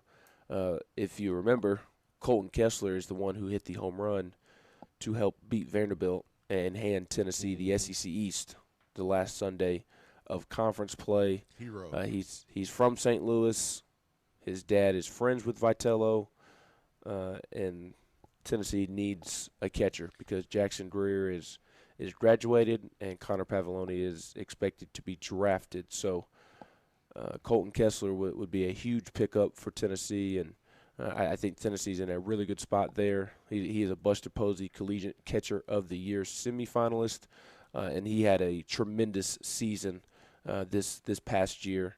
Played in 46 games, batted a team best .349, hit 11 doubles, 7 home runs, 25 RBIs, walked 23 times. His slugging percentage of .559 was second on the team. He started all 30 SEC games and tied for a team high in doubles with 7 during conference play, 16 multi-hit games, ranked in the SEC's top 10 in average and on-base percentage, led all SEC catchers in average, slugging, and on-base percentage. I mean, the list goes on and on. Batting average did not dip below .345 over the final 37 games. He had a 9-game stretch in which he got on base in 27 of his 40 plate appearances, reached safely in 36 of the final 40 games, and had a hit in 17 of the final 21. I mean, he just had a tremendous season, and he is in the transfer portal, and I think Tennessee's in a good situation there to potentially land him. And then another name to keep an eye on is another SEC pitcher who has entered the transfer portal, Caleb Bolden from Arkansas, a veteran pitcher from the Razorbacks, is in the transfer portal, and there could be. Did Tony recruit him? I don't know. So he ain't that old, because Kevin Cox was recruited by Vitello, but he's like a fifth-year senior. Yes. Yep. Kevin Cox got one more season if he wanted. Call the cops. I'm just saying, man. Hey, Dave Van Horn didn't use you right, man. He almost got you injured. We won't do that to you, cops. Remember that guy who recruited you? Yeah, man. Yeah, you and Tony can reunite. We could use some dominant pitching. Yeah, man. Let's call the cops. I wish my Arkansas buddy was listening to that. I know that's not gonna happen. Go ahead with the Arkansas pitcher. He start crying. The transfer. No, just somebody to keep an eye on. I don't think that there's as much traction with Caleb Bolden as there is Colton Kessler, but just somebody to keep an eye on. He had a 4.40 ERA in 28 and 2/3 innings this season. This season. So just a name to keep an eye on. Volfan asked, can we get Dylan Cruz and Trey Morgan to transfer to Tennessee? But it made me think. I wish. Well, it made me think, Ben, they're about to get a new coach. And we see all the time, whether or not it's at big-time programs, successful winning programs or not, sometimes you just don't want to play for a guy that you don't know. He didn't recruit you. You want a fresh start. And the facilities are unbelievable at LSU for baseball. So I would understand, being a little hesitant to leave. But, I wonder when LSU hires their coach, are they going to be able to keep all their players? Because it happens everywhere, in every sport. Yeah, that is a great question. I don't know what Dylan Cruz or Trey Morgan would do, but I don't think there's any question that Tony Vitello would welcome both of them with open arms. Dylan Cruz already said he's coming back regardless of the new coach, is what Tennessee Tiger dropped on the text box. Man, see, that's why it's good to have an LSU fan who listens. Man, she dropped more LSU nuggets than Matt Moscona. Appreciate that, Tennessee Tiger. Okay, but what about Trey Morgan, though? I don't know, man. Maybe we get an LSU player that pulls a Butch Jones who's like, when I was there, on the other side of the field, the other bench, I knew this is a place I needed to be because of the atmosphere. Maybe we get an LSU player who witnessed Tennessee baseball, wants to be a part of it. Maybe we get Tanner Witt from Texas. Honestly, I would take him in a heartbeat. He's a stud. Yeah, he's a beast. I think Tony's gonna clean up, man. As soon as that ink dries. So let's get it. Let's get it. Let's get that contract signed. Let's let the ink dry, and let's get these transfers in, these recruits in. Let's do it. I'm ready for some season tickets. When the season tickets come out? When they available? I don't know. When is 2022 baseball season tickets available? I'm gonna let Ben buy mine. We ain't got time to wait. Let's go. Let's get them out. Let's get them out. Let's get them available. Season's been over for a day. Don't matter. Let's go. What would Bill Belichick do? What would Nick Saban do? They don't waste time. Run off Tom Brady. They don't waste time, though. They don't waste time, man. No days off. No days off. That's Bill Belichick. Sound like Bill Clinton a little bit. No days off. Here's the Ervo. His question of the day: any chance on J.J. Peterson deciding to stay? It's time to take a break. Swain Event, fueled by Dead End Barbecue.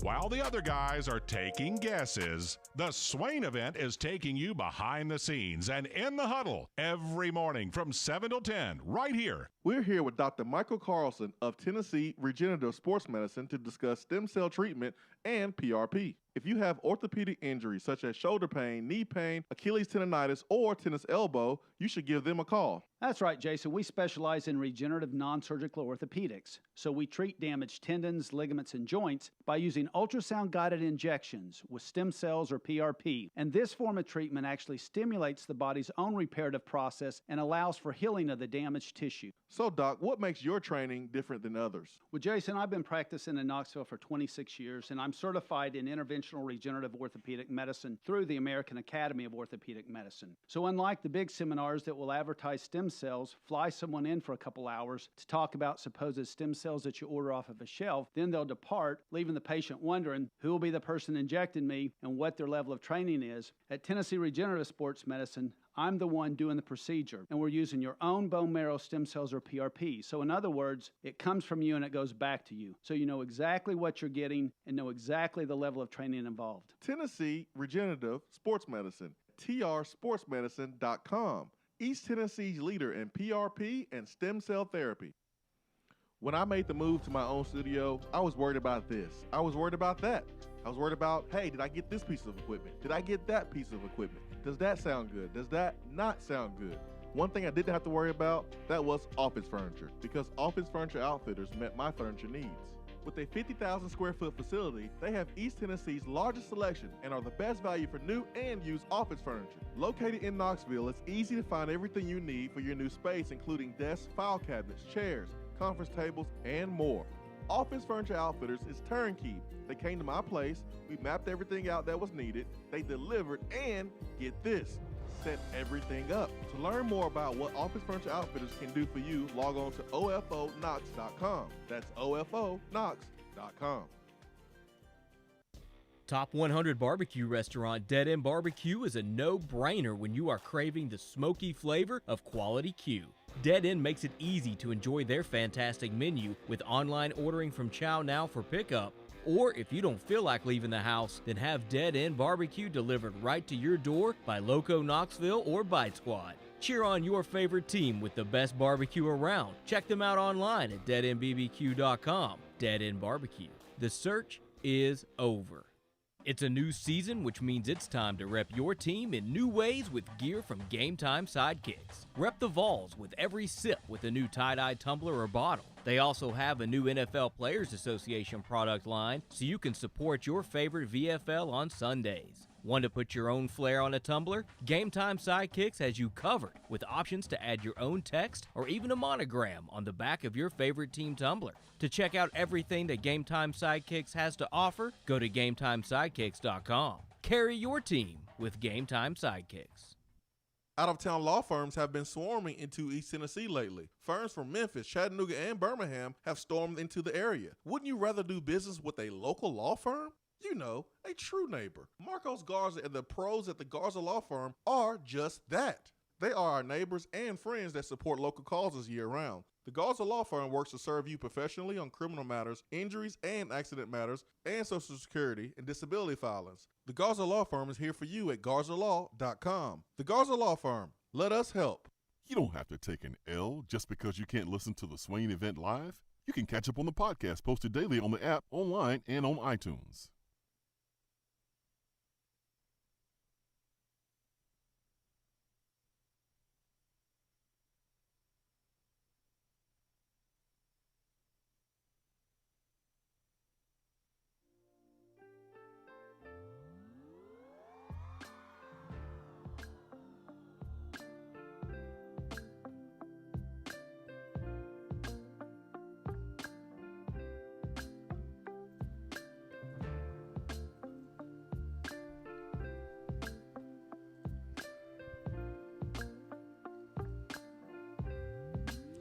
Good morning to Danny and Pam and Seanry on Facebook here.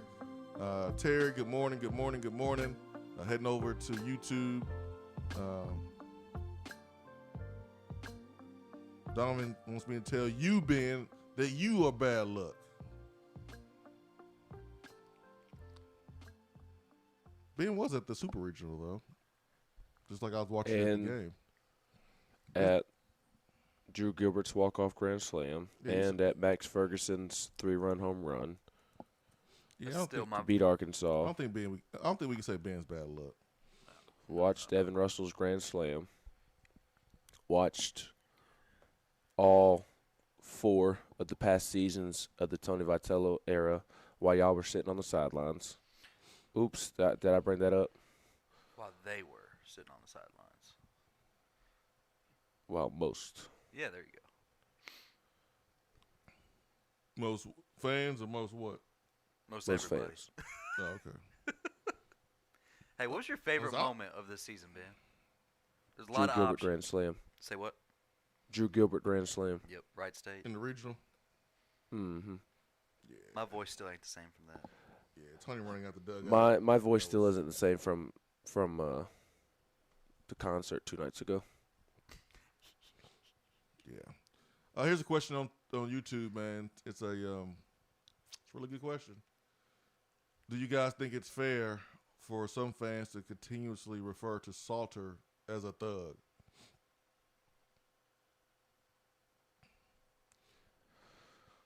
Do I think it's fair? No. I haven't even seen that, to be honest. I haven't either. But I haven't been on message boards and so there's I know Ben controls and helps moderate one, but there's several different message boards out there. There's several groups and on Facebook or conversations that go on Twitter. So I'm just going to answer the question, even though I have not seen all of this. So the definition of a thug is a violent person, especially a criminal. That is the number one definition of a thug. Just because you get busted for possession of marijuana, I'm sorry, it doesn't make you a thug. That makes you a dumbass. I mean, in Salter's case, he's not a thug. He just made some stupid decisions. So, no, I don't think it's fair. I don't think it's fair. And I ain't a big fan of the undertones that's used. But no, I don't think he's a thug. The first incident, you could consider, there was some violence involved. He was one of 4 or 5 guys on the Tennessee football team that was involved in that situation. And then you had another person that was involved, 2 people involved on the other side that were the victims. But that was something that happened one time. We don't know the details. We don't know who put their hands on who. So I think it's unfair to sit here and label Salter as a thug. We can label him as someone who doesn't make good decisions right now. And, we can label him as that. But I think it's unfair. I think it's unfair. So, people out here dropping words, dropping names on people, but don't know the actual meaning. That's why I don't think he should be called a thug. He's just someone who made some piss poor decisions. Now, let me throw this in there, though, Swain. Mm-hmm. They did jump somebody for some weed. We don't know his.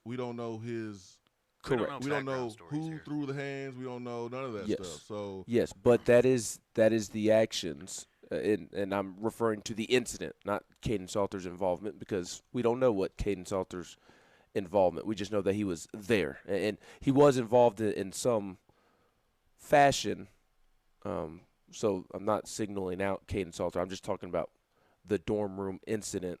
I mean, that was the action of a thug. I mean, they stole something, and they also beat somebody in the process. 17 years old. We don't know if they really how they beat him up. Like we don't know that.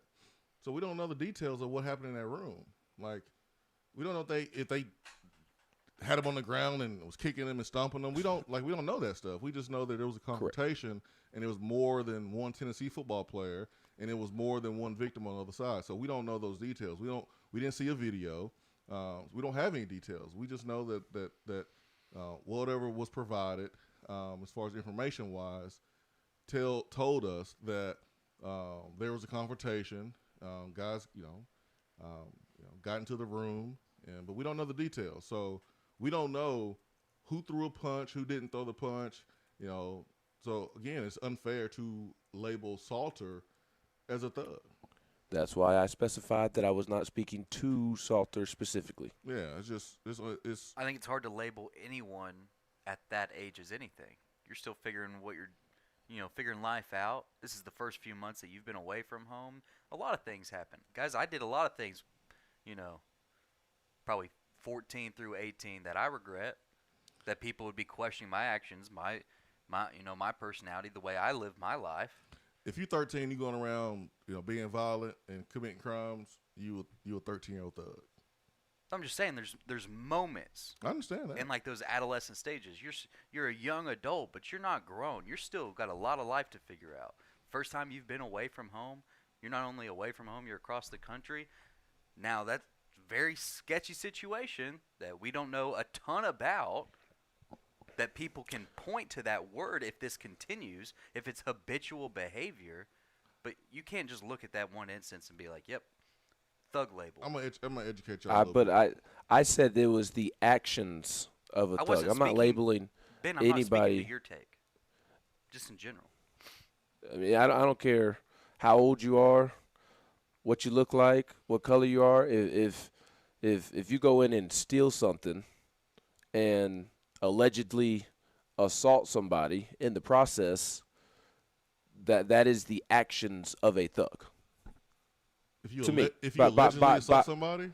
Well, the police report says that they assaulted somebody, but they're yes, because the person whose weed got stolen did not want to admit that it was his weed that got stolen. Because he's the So the details are very fuzzy, and again, I'm not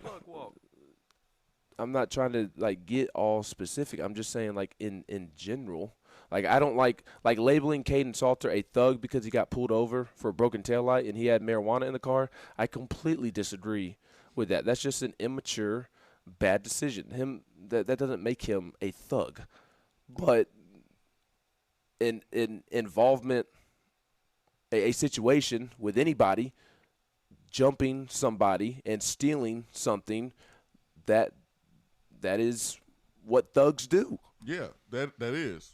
But that's all I'm saying. Yeah, no, you're right there. I mean, if you had a group of people jump somebody else, those folks are thugs. But when it comes to Salter, we don't have those details to know what exactly happened. We don't know who was throwing punches or anything like that. So I get what you're saying. If there was any hidden plan. In general, yes. In general, that defines a thug is what Ben was saying. But he's not saying that's what Salter did. So going back to the question on YouTube, it is wrong, in my opinion, to label him as a thug because you don't have the details of what happened in the dorm room that involved him, and then just getting pulled over and getting busted for weed is not violent.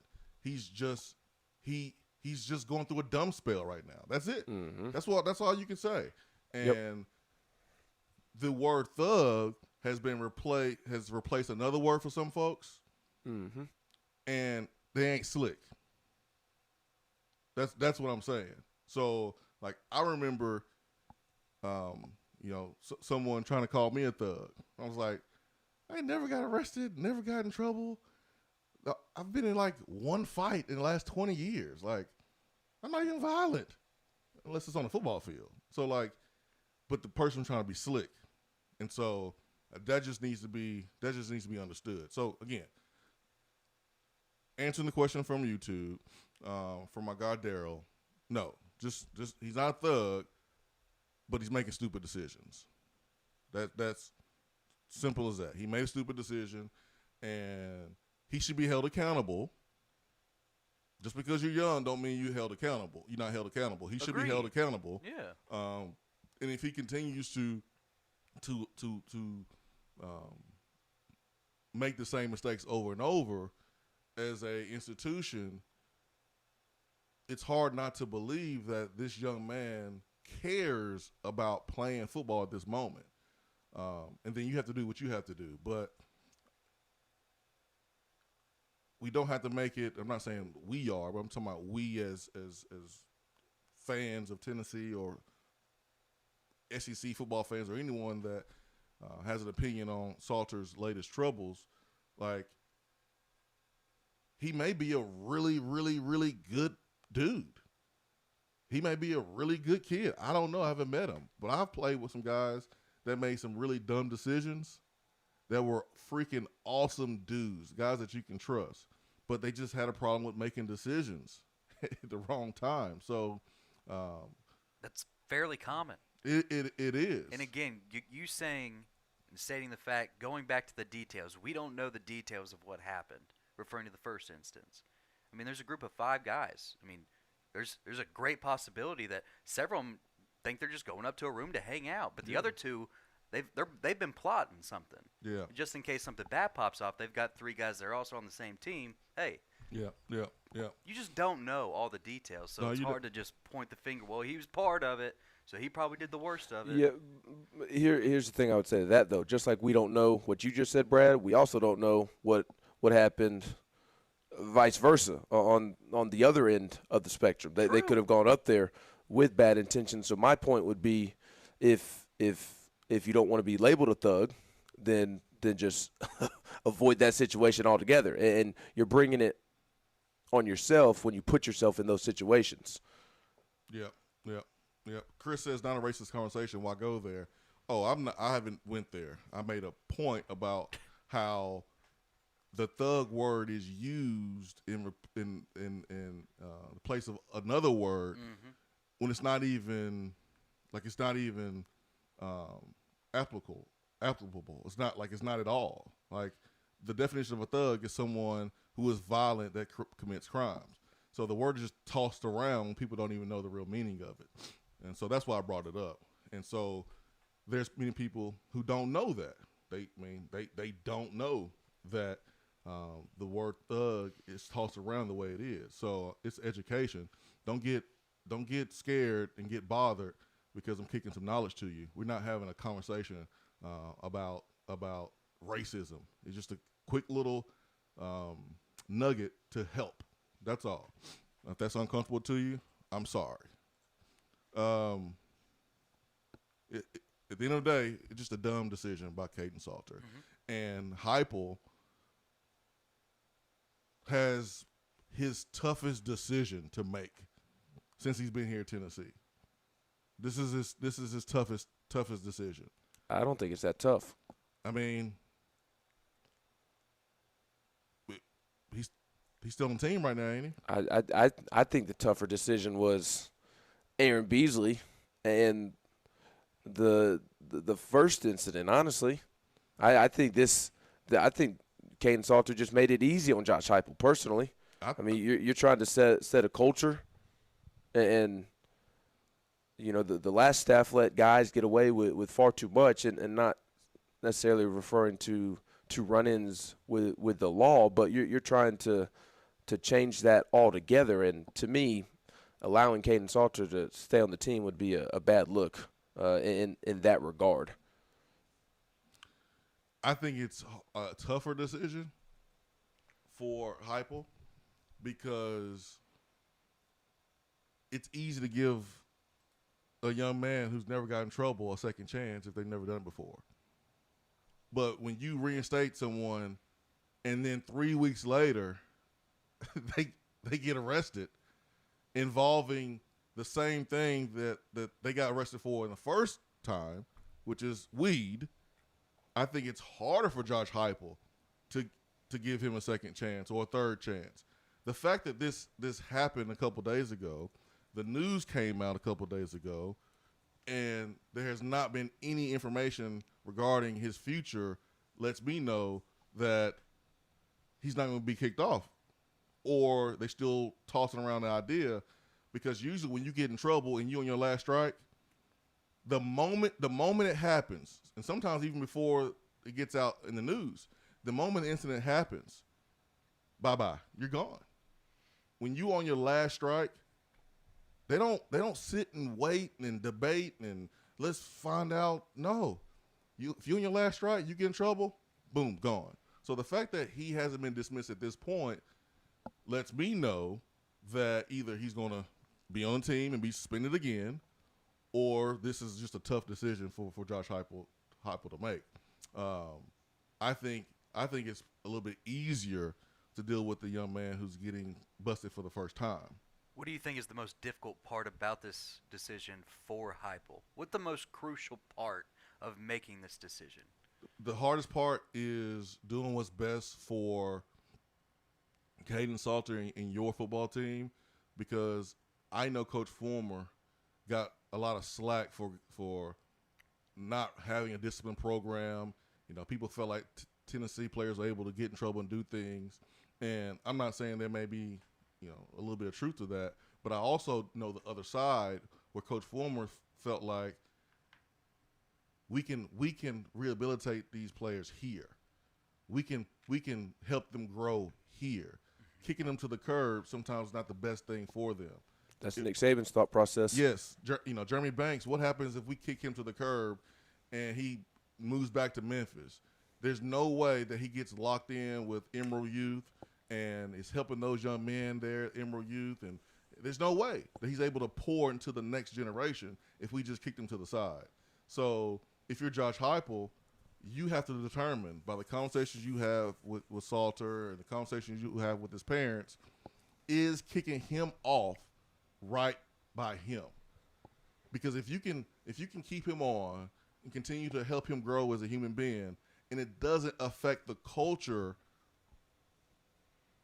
of the team, then I think you do it. The moment that it becomes a problem with the entire team and he becomes a cancer, then you have to cut bait.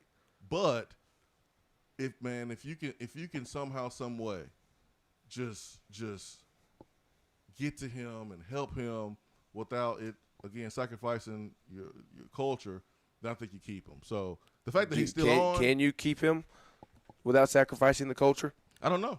I'm not inside that building, man. I don't know how folks feel about the details of that first incident. I think is what determines that. Yeah, I don't know. This second incident, in my opinion, is not kickoff worthy. Why the question is being raised is because it's his second incident 3 weeks after being reinstated for something along the same lines that he was in trouble for and missed all the spring practice for in the first place. Yeah. Yeah. I mean, I think if he was a starter or a contributor and he's getting in trouble and he's being treated differently than someone who maybe got in trouble but they were dismissed, now you might have a problem. But the fact that Salter is not going to play this year and is not a serious threat in the quarterback room, I think it helps Heupel a little bit. I think it helps him be able to continue to build a culture. The problem with the culture, the last two coaches we had, the guys that were getting special treatment were some of the best players on the team. You had guys not practicing. You had guys decide not to put themselves in the games. Those were starters. Under Butch, and then under Pruitt, you had some starters getting special treatment, differently than other starters and second string players. And so it's a little bit easier to give a guy a little bit longer of a rope and have patience with a guy who's not even playing. Like, he's not playing. It's all season.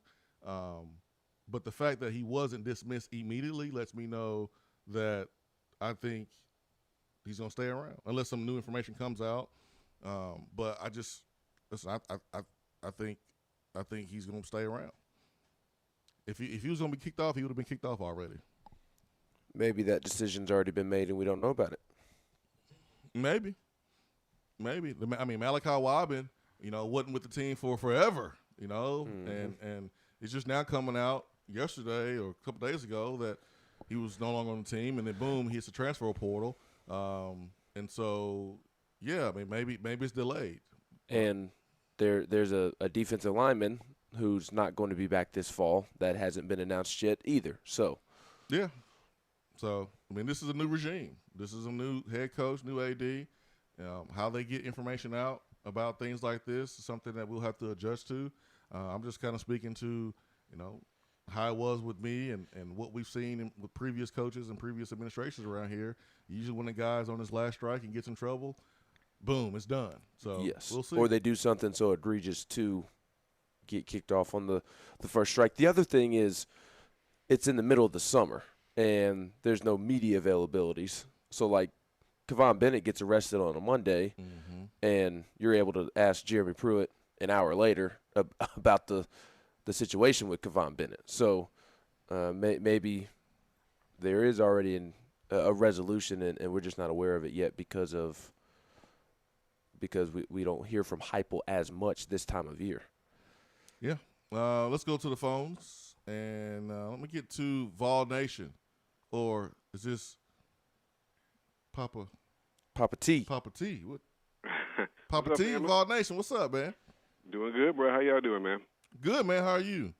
I'm doing good, man. We got the countdown going on till the next baby. The baby boy actually shows up, dressed in orange. So we're really excited about that, man. But I was listening to you guys, and I hadn't got a chance to hear the whole thing. Been pondering this Caden Salter thing in my head because there's so many variables. We don't know the whole story and the whole backdrop of, this kid's been through a lot. He's on the program now. And you got this contrast between the culture that's trying to be developed with the new regime, with Coach Hype coming in and trying to create standards, and then you've got this young man that has been through a lot, with his dad having COVID, and then coming from whatever background he came from, and now say he went through this process to be reinstated, and then now here he is within a few weeks, right back in the same situation, and so. I think that's a difficult situation because, once again, you want to do everything to create consistency. It's just like when you have children. When you're raising children, if you're inconsistent with your discipline, they'll be confused and they'll run and do crazy stuff because they have no boundaries, no parameters. They don't know where to stop at. Children need discipline. Not saying that these are children, but they are young men. Mm-hmm. Everybody needs boundaries. Everybody needs consistency. Everybody needs to have discipline in their life. And so when you're trying to set a standard, especially at such a high-profile position as quarterback, there are certain standards that the University of Tennessee needs, especially in this particular time in what he's trying to accomplish and what he's trying to instill and bring into the house so that we can be a better product on the football field. And as great as this player is, as great as this kid is, sometimes it's difficult to look at the situation and want to create a discipline that may, in the short term, feel or look kind of bad PR-wise or maybe for the family or maybe for him. But the long term may actually benefit him. And me, myself, he's going to have to make a decision whether to keep this kid or let him go. And it may be beneficial in the long term to let him go and find greener pastures everywhere else or somewhere else. So in his head, he realizes there are consequences to your actions. Because when we do teachings and things of that nature, I tell people all the time, when we sin, it is premeditated. We don't do it by accident. All right? And so when we fall short and we have things like that, it's premeditated. We already know that there's consequences, and he made a choice. This was not an accident. And he chose to ride around and do whatever and end up getting caught with this stuff on him, right? And so now there's a consequence that should come with that. And regardless of whether he's starting, whether he's playing or not, you still have to have discipline. And now if he needs to be in a program to say, hey, he's got an issue, and they want to do that because we might not know that. That's why I say we don't know all the background. Then that might be beneficial to keep him in the program, to keep him in the school, get him in that program to get him help, and then put him on a path that may get him back to the field. But if he does not fall into that category, then once again he's got to make this decision whether to keep him or let him go, and he's setting a precedent with the rest of the team in the process. Yeah. Does that make sense? Yeah, it makes sense. I don't think his latest arrest is worthy of being dismissed.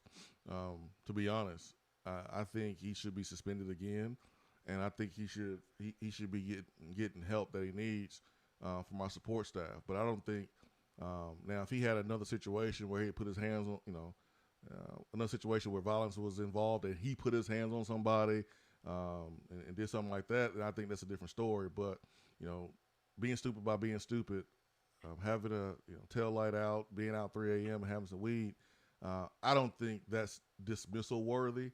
In this case, but I'm not inside of that locker room. And right. I'll give you an example. When Jawan Jennings, who had multiple chances, multiple little small things that people don't know about, but the moment he went public and started talking about the coaches, that was the last straw for him. And I just don't think, Salter is at that point. I'm not forgetting the fact that he had to sit there and watch his dad fight for his life. I am giving him grace. But at some point, he can't use that as an excuse. Just like I can't use the fact that my dad was shot and murdered as an excuse to mess up and make bad decisions. At some point, either you got to stop it and change it around and go a different direction, or you're gonna get dismissed, and you keep breaking the law, you're gonna be in jail. No one's gonna care about what happened with father. At some point you got to get the help you need and turn it around, because you're gonna be held accountable if you continue on this path. But I know some folks are like, kick him off. It's a distraction. But it's the summer. I mean, the guys are working hard. They're training. It's not like a game week or anything. He's not a starter. And so as long as it doesn't impact the culture, which it doesn't seem like it has, I'm cool with him getting the help he needs here at Tennessee. Well, it's also important to remember that it may not even be a football decision. The kid's on probation with the university from his first incident, and it may be out of their control. This may be the final straw from the university perspective. Yeah, that was a university incident, the first one. The second one, anyone on the strip, anyone can get pulled over on the strip for weed. So correct. How much but is the university he's already involved in that? He's already on probation from the first incident. I would imagine that even though it was on the strip or whatever, like I imagine that this isn't going to help him. I mean, because he's on probation with the university and he's still getting in trouble with the law. Yeah, no, I mean, listen, I ain't disagreeing with you. I'm just that could be an out for Heupel. It wasn't on campus. I mean, technically, no, it wasn't on campus. It's Exactly. technically not on campus. The strip Correct. is technically not on campus. That's right. Mm-hmm. So just a thought. Yeah, just I mean, it would be no different than him, getting busted on Kingston Pike, and Farragut. Yep. So I mean, that's something to think about too. Yeah. Well, for me, I hope he stays. I hope he's able to stay and kind of get his stuff together. I hope that things work out for him, because I think he's a good kid. I don't think he's a bad kid. I don't think it's necessarily intentional. And I hate to see, young men's futures kind of get tossed to the side because of, one or two bad choices or decisions, And if there's a situation where they can help him and get him back, to where he needs to be so he can be productive in the classroom, productive as a citizen, and productive on the field, then that's great, you know what I'm saying? But it is, and you're right, Ben, it may not be a coach's decision. This may be a university decision because we do have a different administration. We do have a new chancellor. We do have a new AD. We do have a new president, and they all seem to be on the same sheet of music about cleaning this program up. I mean, it wasn't too long ago they just said, okay, we're just going to turn over everything that's been in the dark and just say, here it is. You know what I'm saying?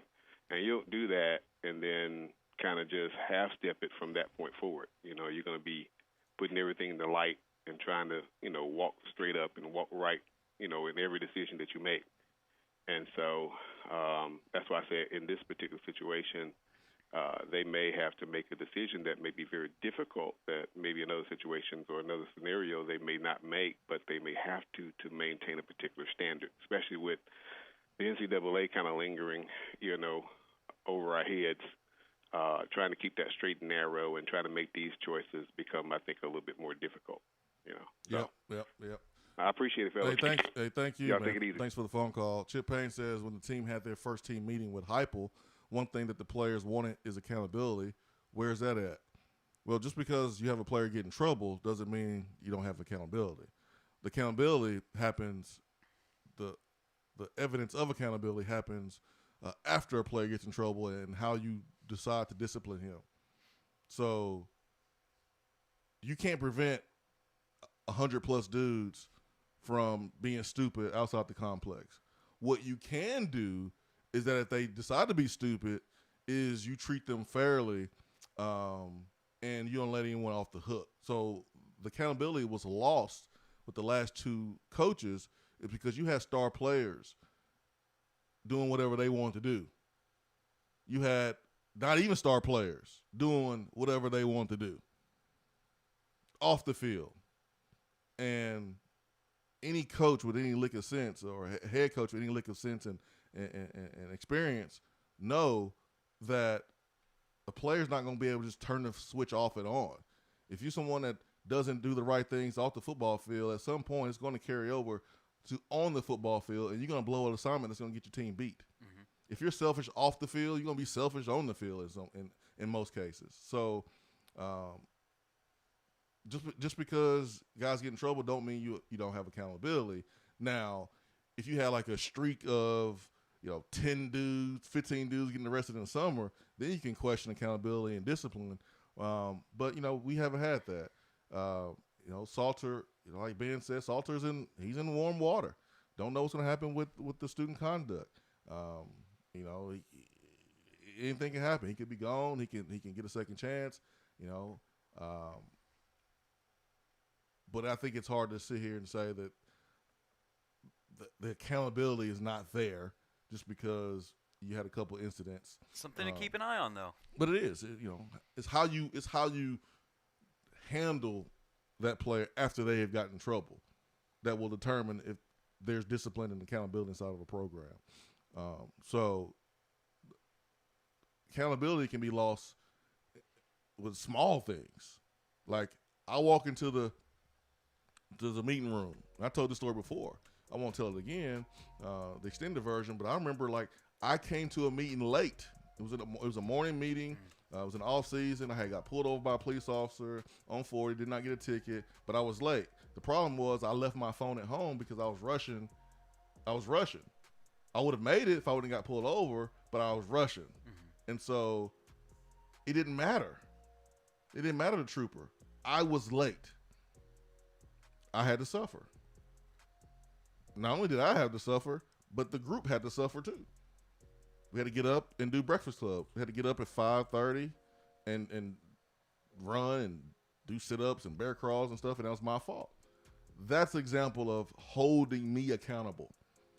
I was a starter. I was a fringe captain at that time. But that's an example of holding me accountable. if Troop just lets me go, oh, no big deal. I hate when that happens, man. Oh, that's, now the room can be fractured from a culture standpoint because now I'm living by different rules than someone else who, if they were late to a meeting, then they would have had to run.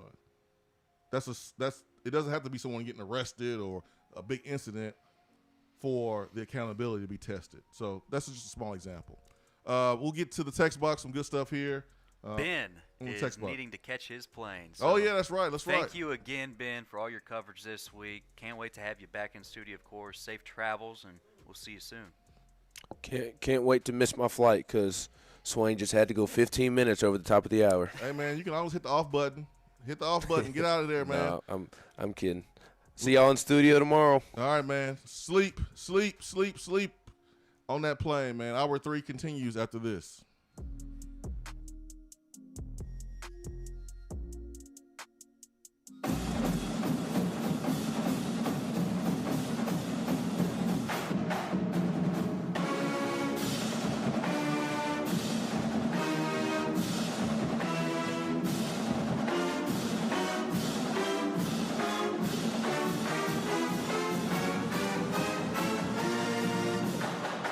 Hour 3 of the Swain Event is brought to you by the Low T Center and lowtcenter.com.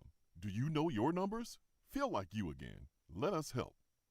Guys, your health right now is more important than ever. I recommend Low T Center. That's where I get my levels checked. It all starts with the annual wellness exam where they do a comprehensive health assessment exclusively for men, making it quick and easy to take care of your health. And now they offer monitored self-inject at-home testosterone treatment.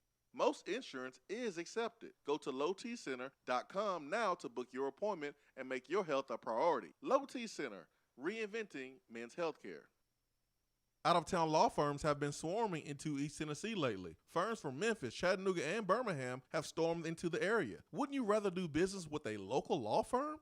You know, a true neighbor. Marcos Garza and the pros at the Garza Law Firm are just that. They are our neighbors and friends that support local causes year-round. The Garza Law Firm works to serve you professionally on criminal matters, injuries and accident matters, and Social Security and disability filings. The Garza Law Firm is here for you at garzalaw.com. The Garza Law Firm. Let us help. More and more Tennessee businesses are switching to Iris Networks for reliable, local, high-quality, high-speed business fiber internet. Iris provides direct internet access from 10 megs to 10 gigs with no payments for 90 days. Iris also offers next-generation business phones with work-from-anywhere capability from the mobile or laptop app. With local sales, support, and service, Iris is a partner in the community. Learn more at irisnetworkusa.com or call 865-448-IRIS. Iris Networks, a Tennessee business connecting Tennessee businesses. Hour 3 of the Swain Event is brought to you by the Low T Center and lowtcenter.com. Do you know your numbers? Feel like you again. Let us help. Is that as low as you can go? Okay, thank you. Hello, is that as low as you can go? Okay, thank you. What are you doing? Calling around to get the best rate on a car loan. Why? Everyone knows Alcoa 10 is the best choice to purchase a vehicle or refinance your current loan. And with low interest rates and 90 days to your first payment, it's a no-brainer. You can even apply online and sign all the documents from the convenience of your home. Yeah, I don't know what I was thinking. Alcoa 10 Credit Union. It's so easy. Go to atfcu.com for details. Rates are dependent on credit score and equal housing lender. Top 100 barbecue restaurant Dead End Barbecue is a no-brainer when you are craving the smoky flavor of quality Q. Dead End makes it easy to enjoy their fantastic menu with online ordering from Chow Now for pickup. Or if you don't feel like leaving the house, then have Dead End Barbecue delivered right to your door by Loco Knoxville or Bite Squad. Cheer on your favorite team with the best barbecue around. Check them out online at deadendbbq.com. Dead End Barbecue. The search is over. Guys, your health right now is more important than ever. I recommend Low T Center. That's where I get my levels checked. It all starts with the annual wellness exam where they do a comprehensive health assessment exclusively for men, making it quick and easy to take care of your health. And now they offer monitored self-inject at-home testosterone treatment. Most insurance is accepted. Go to lowtcenter.com now to book your appointment and make your health a priority. Low T Center, reinventing men's healthcare. More and more Tennessee businesses are switching to Iris Networks for reliable, local, high-quality, high-speed business fiber internet. Iris provides direct internet access from 10 megs to 10 gigs with no payments for 90 days. Iris also offers next-generation business phones with work-from-anywhere capability from the mobile or laptop app. With local sales, support, and service, Iris is a partner in the community. Learn more at irisnetworkusa.com or call 865-448-IRIS. Iris Networks, a Tennessee business connecting Tennessee businesses. If you want to get in on the conversation, call the Iris Networks hotline at 865-200-5503. Grow your business with Iris Networks high-speed fiber internet. irisnetworksusa.com.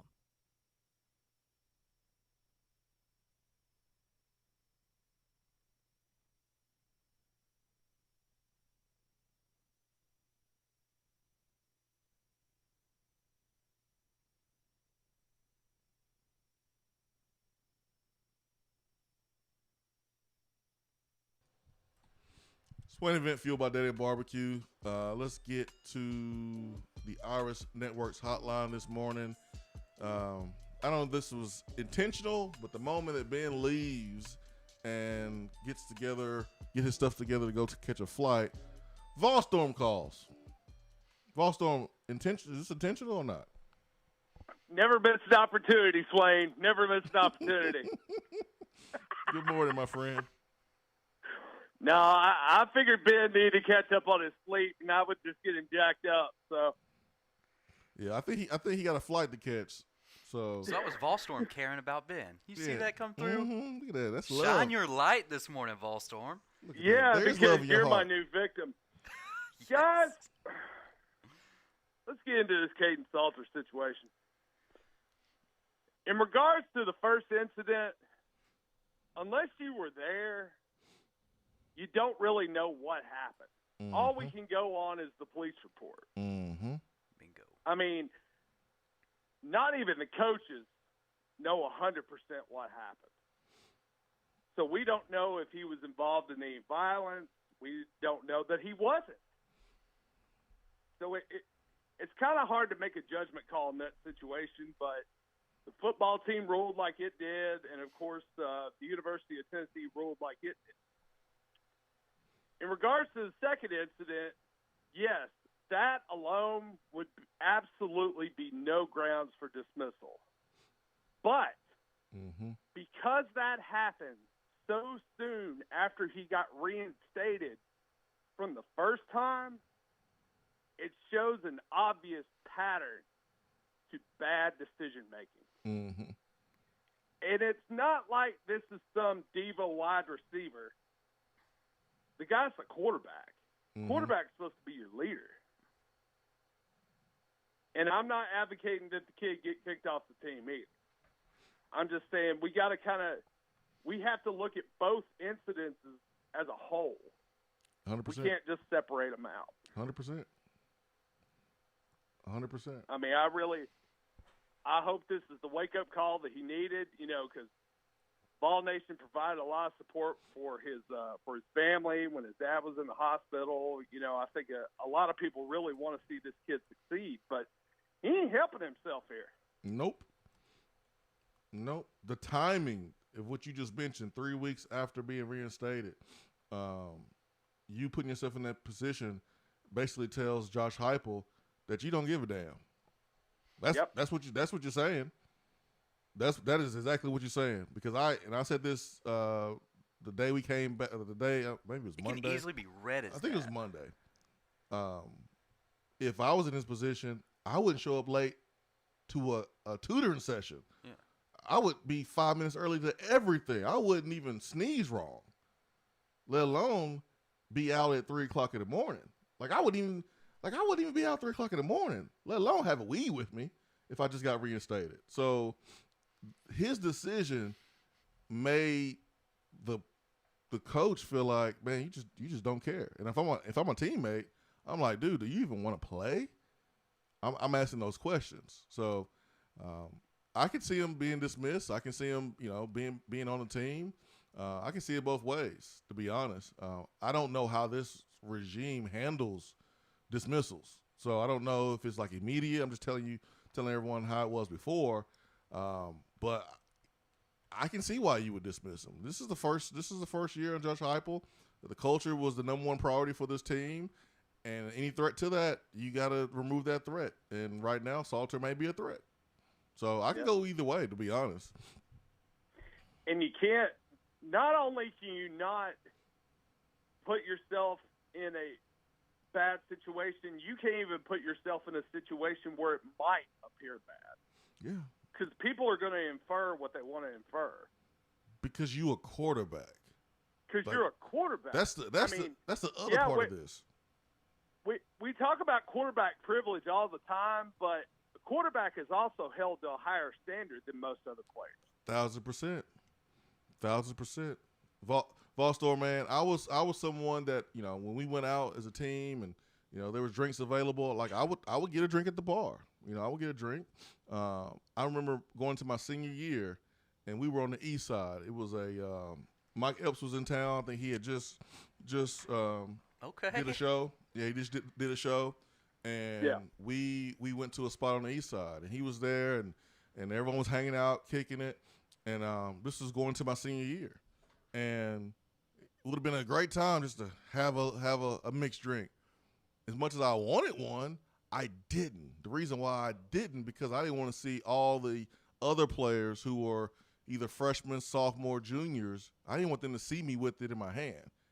So I got a bottle of water because I didn't want them to feel like, oh, look at him. He, look at the starter. He got a drink in his hand, so I'm going to have a drink in my hand, and I'm going to have 2 drinks, and then 3 drinks, and then 4 drinks, and I'm going to act a fool. No, someone had to be there and be sober and look after everything that's going on, and I knew that my teammates would look at me, the younger teammates would look at me a certain type of way. So it was about being a model at that time, and I wasn't even a quarterback. You gotta do that too. Not only that, you, as a senior, as a leader, not only are you saying, "Hey, this is, you don't have to do this." I mean, you've got a lot of younger players that would look at a senior going, "Well, he's got a drink. I guess I have to drink too." Yeah, that too. That too. As a quarterback, you have to be the guy that the team thinks works harder than everybody. Like you have to prove yourself to your teammates. You hold the ball in your hands more than anybody. They have to trust that you make good decisions. And I remember, like I had a great introduction to this because the Clausens took me under their wing when I first got here. So I learned how to carry yourself, when you're out and about. If you want to have drinks and do those things, cool, but not everyone needs to see it. You might get drunk, but not everyone needs to see it. You don't need to embarrass yourself and be on the strip acting a fool. Like you can do those things in the private of your home. So like I learned how to conduct yourself from the quarterback perspective from the Clausens, Rick and Casey. So and I've shared on here how Cutcliffe came and he didn't allow his guys to wear backwards hats and didn't allow his guys to wear earrings. But we had different rules. We could wear earrings. We could wear hats in the building, even though I'm pretty sure some of the, older folks in the building didn't like it, but we were not told we couldn't. The quarterbacks were told they couldn't. So they had a different standard. Yep. Guys, before I go, just remember that no matter what Caden Salter's done, it's still not as bad as having Mississippi State merchandise in your house. See you, bud! That's good, man. Let's get to Titans Bill. Titans Bill, good morning. Good morning, Jason. How are you, my good friend? Good. How are you? I'm doing wonderful. It seems like UT is going to make Vitello an offer that he can't refuse. You're going to make it tough for him to refuse it. That's for sure. So I'll tell you, I believe if there's anybody that I'm going to really give credit to, it ain't going to be Daniel Boone White or Well, I'm not going to say anything negative about Dr. Plowman. Why you saying negative about anybody? Who I am really giving credit to, and that's President Boyd. Why are you picking and choosing to give? I don't believe President Boyd is going to let Vitello get away. Why are you picking and choosing, Titans Bill? And who's in charge of Danny White? Who's his boss? Simple answer, President Boyd. I'm curious to know why Danny White is the target of criticism here when it comes to Tony Vitello. Well, I'll tell you what, I am not a big Danny White fan.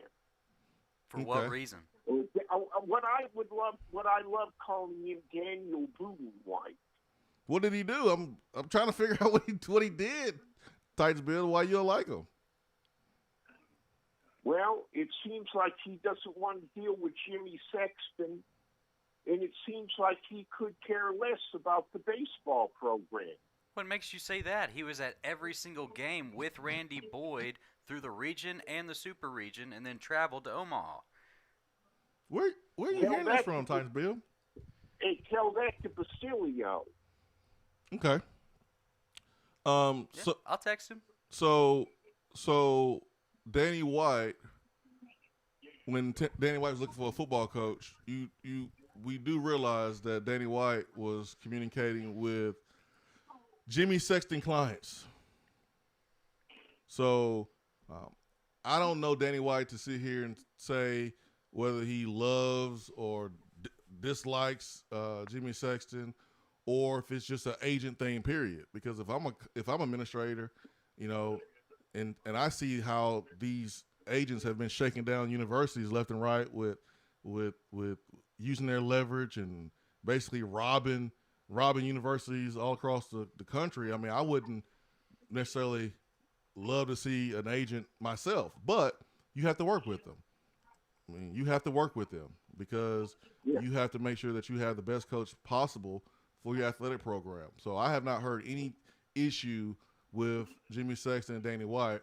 I would question that because Danny White was looking for a football coach and had to talk to several of Jimmy Sexton's clients and had to work with Jimmy Sexton there. So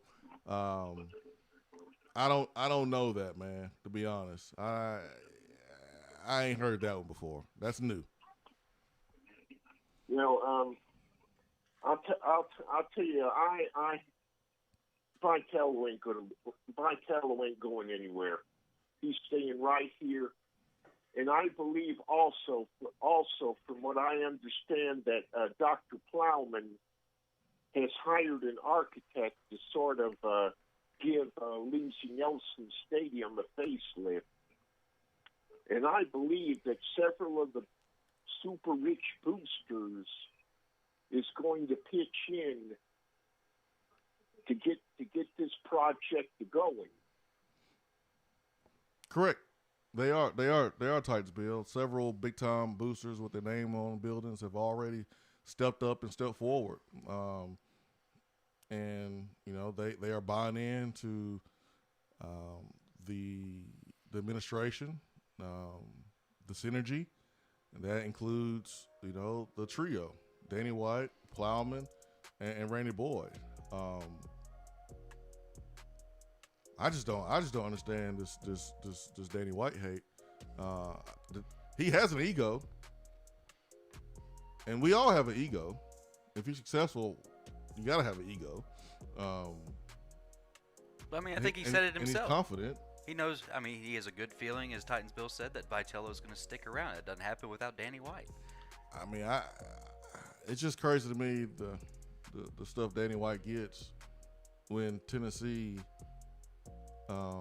under the leadership of all three, and Danny White's athletic director, are prepared to make him the highest paid coach in America. And there's been fundraising campaigns put together. There's been conversations had with key donors and key boosters that have donated big time money to get this baseball stadium fixed. how do you skip giving Danny White credit? Like, how does that work? Like, I don't understand that. Like, I'm gonna give Randy Boyd some credit for sure, but I'm not gonna skip Danny White. Like, that's crazy to me.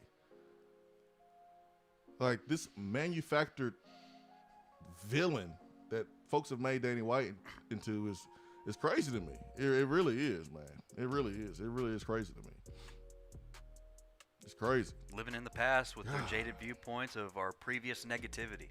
Now why are we going to dwell on that mess forever? You can't let an agent run over you and take all your money, but at the same time, you got to play ball with the agent too. Yeah. Like, you got to play ball. And the fact of the matter is, Sexton is representing Tony Vitello. Tony Vitello deserves a raise, deserves the attention he's got from other schools. The facilities need to be upgraded. And the administration needs to do what they have to do to get them. And hopefully Tony Vitello doesn't let, his representation,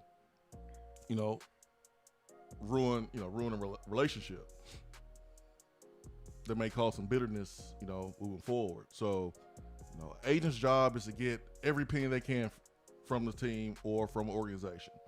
But sometimes a client has to step in and go, hey, all right, I'm good. Like, I'm good. Like, this is what I need. I'm good. So that dynamic needs to work out. I've had an agent before. So I had an agent when I didn't get drafted, told the Ravens that I'm signing with them. Are you going to the Ravens? I didn't say I was going to the Ravens. That's your fault, man. I didn't say I was going to the Ravens. So I was like, no, this is my future. This is where I want to go. But he already told the Ravens I was coming there. Nah, man, I'm the client. Like, end of the day, like, I make the decisions. So I say that to say, yes, Jimmy Sexton is representing Tony Vitello, but Tony Vitello calls the shots. He calls the shots. So he gets what he wants, gets what he needs, and don't allow something to happen where it messes up the relationship long term. We're good to go. We're good to go. Did you cost Brian Billick his job? No, man. I don't think he was. He wasn't there then. It was either at the very end or the first years of Harbaugh. Yeah, I think it was Harbaugh at the beginning. I think maybe it was Billick. I don't know. I don't know who the coach was. I know Ray Lewis was there, and I wasn't trying to see him. So that's the real reason why I didn't go. Ray still there? I ain't messing with no Ray Lewis. Swain Event. Be right back.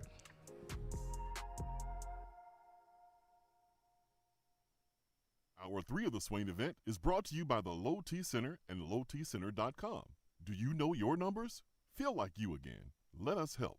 It's a new season, which means it's time to rep your team in new ways with gear from Game Time Sidekicks. Rep the Vols with every sip with a new tie-dye tumbler or bottle. They also have a new NFL Players Association product line, so you can support your favorite VFL on Sundays. Want to put your own flair on a tumbler? Game Time Sidekicks has you covered with options to add your own text or even a monogram on the back of your favorite team tumbler. To check out everything that Game Time Sidekicks has to offer, go to GameTimeSidekicks.com. Carry your team with Game Time Sidekicks. Is that as low as you can go? Okay, thank you. Hello, is that as low as you can go? Okay, thank you. What are you doing? Calling around to get the best rate on a car loan. Why? Everyone knows Alcoa 10 is the best choice to purchase a vehicle or refinance your current loan. And with low interest rates and 90 days to your first payment, it's a no-brainer. You can even apply online and sign all the documents from the convenience of your home. Yeah, I don't know what I was thinking. Alcoa 10 Credit Union. It's so easy. Go to atfcu.com for details. Rates are dependent on credit score and equal housing lender. Top 100 barbecue restaurant Dead End Barbecue is a no-brainer when you are craving the smoky flavor of quality Q. Dead End makes it easy to enjoy their fantastic menu with online ordering from Chow Now for pickup. Or if you don't feel like leaving the house, then have Dead End Barbecue delivered right to your door by Loco Knoxville or Bite Squad. Cheer on your favorite team with the best barbecue around. Check them out online at deadendbbq.com. Dead End Barbecue. The search is over. Guys, your health right now is more important than ever. I recommend Low T Center. That's where I get my levels checked. It all starts with the annual wellness exam where they do a comprehensive health assessment exclusively for men, making it quick and easy to take care of your health. And now they offer monitored self-inject at-home testosterone treatment. Most insurance is accepted. Go to lowtcenter.com now to book your appointment and make your health a priority. Low T Center, reinventing men's healthcare. More and more Tennessee businesses are switching to Iris Networks for reliable, local, high-quality, high-speed business fiber internet. Iris provides direct internet access from 10 megs to 10 gigs with no payments for 90 days. Iris also offers next-generation business phones with work-from-anywhere capability from the mobile or laptop app. With local sales, support, and service, Iris is a partner in the community. Learn more at irisnetworkusa.com or call 865-448-IRIS. Iris Networks, a Tennessee business connecting Tennessee businesses. If you want to get in on the conversation, call the Iris Networks hotline at 865-200-5503. Grow your business with Iris Networks high-speed fiber internet. irisnetworksusa.com.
Appreciate the phone call from Vol Storm and Titansville.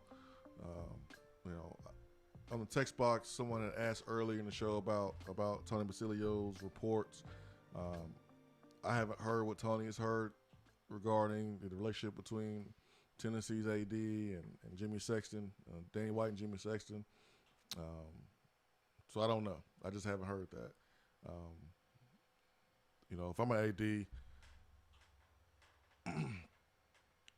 If I'm an AD, I know that there's not a way you could be as successful as you want to be in this conference at a football school like Tennessee if you don't work with Jimmy Sexton, if you don't know how to work with Jimmy Sexton, because the fact of the matter is he runs college football. He runs college football because he represents a ton of the top coaches in America. So I'm not confirming or denying because I truly don't know because I have not heard that. Simple. That's simply put.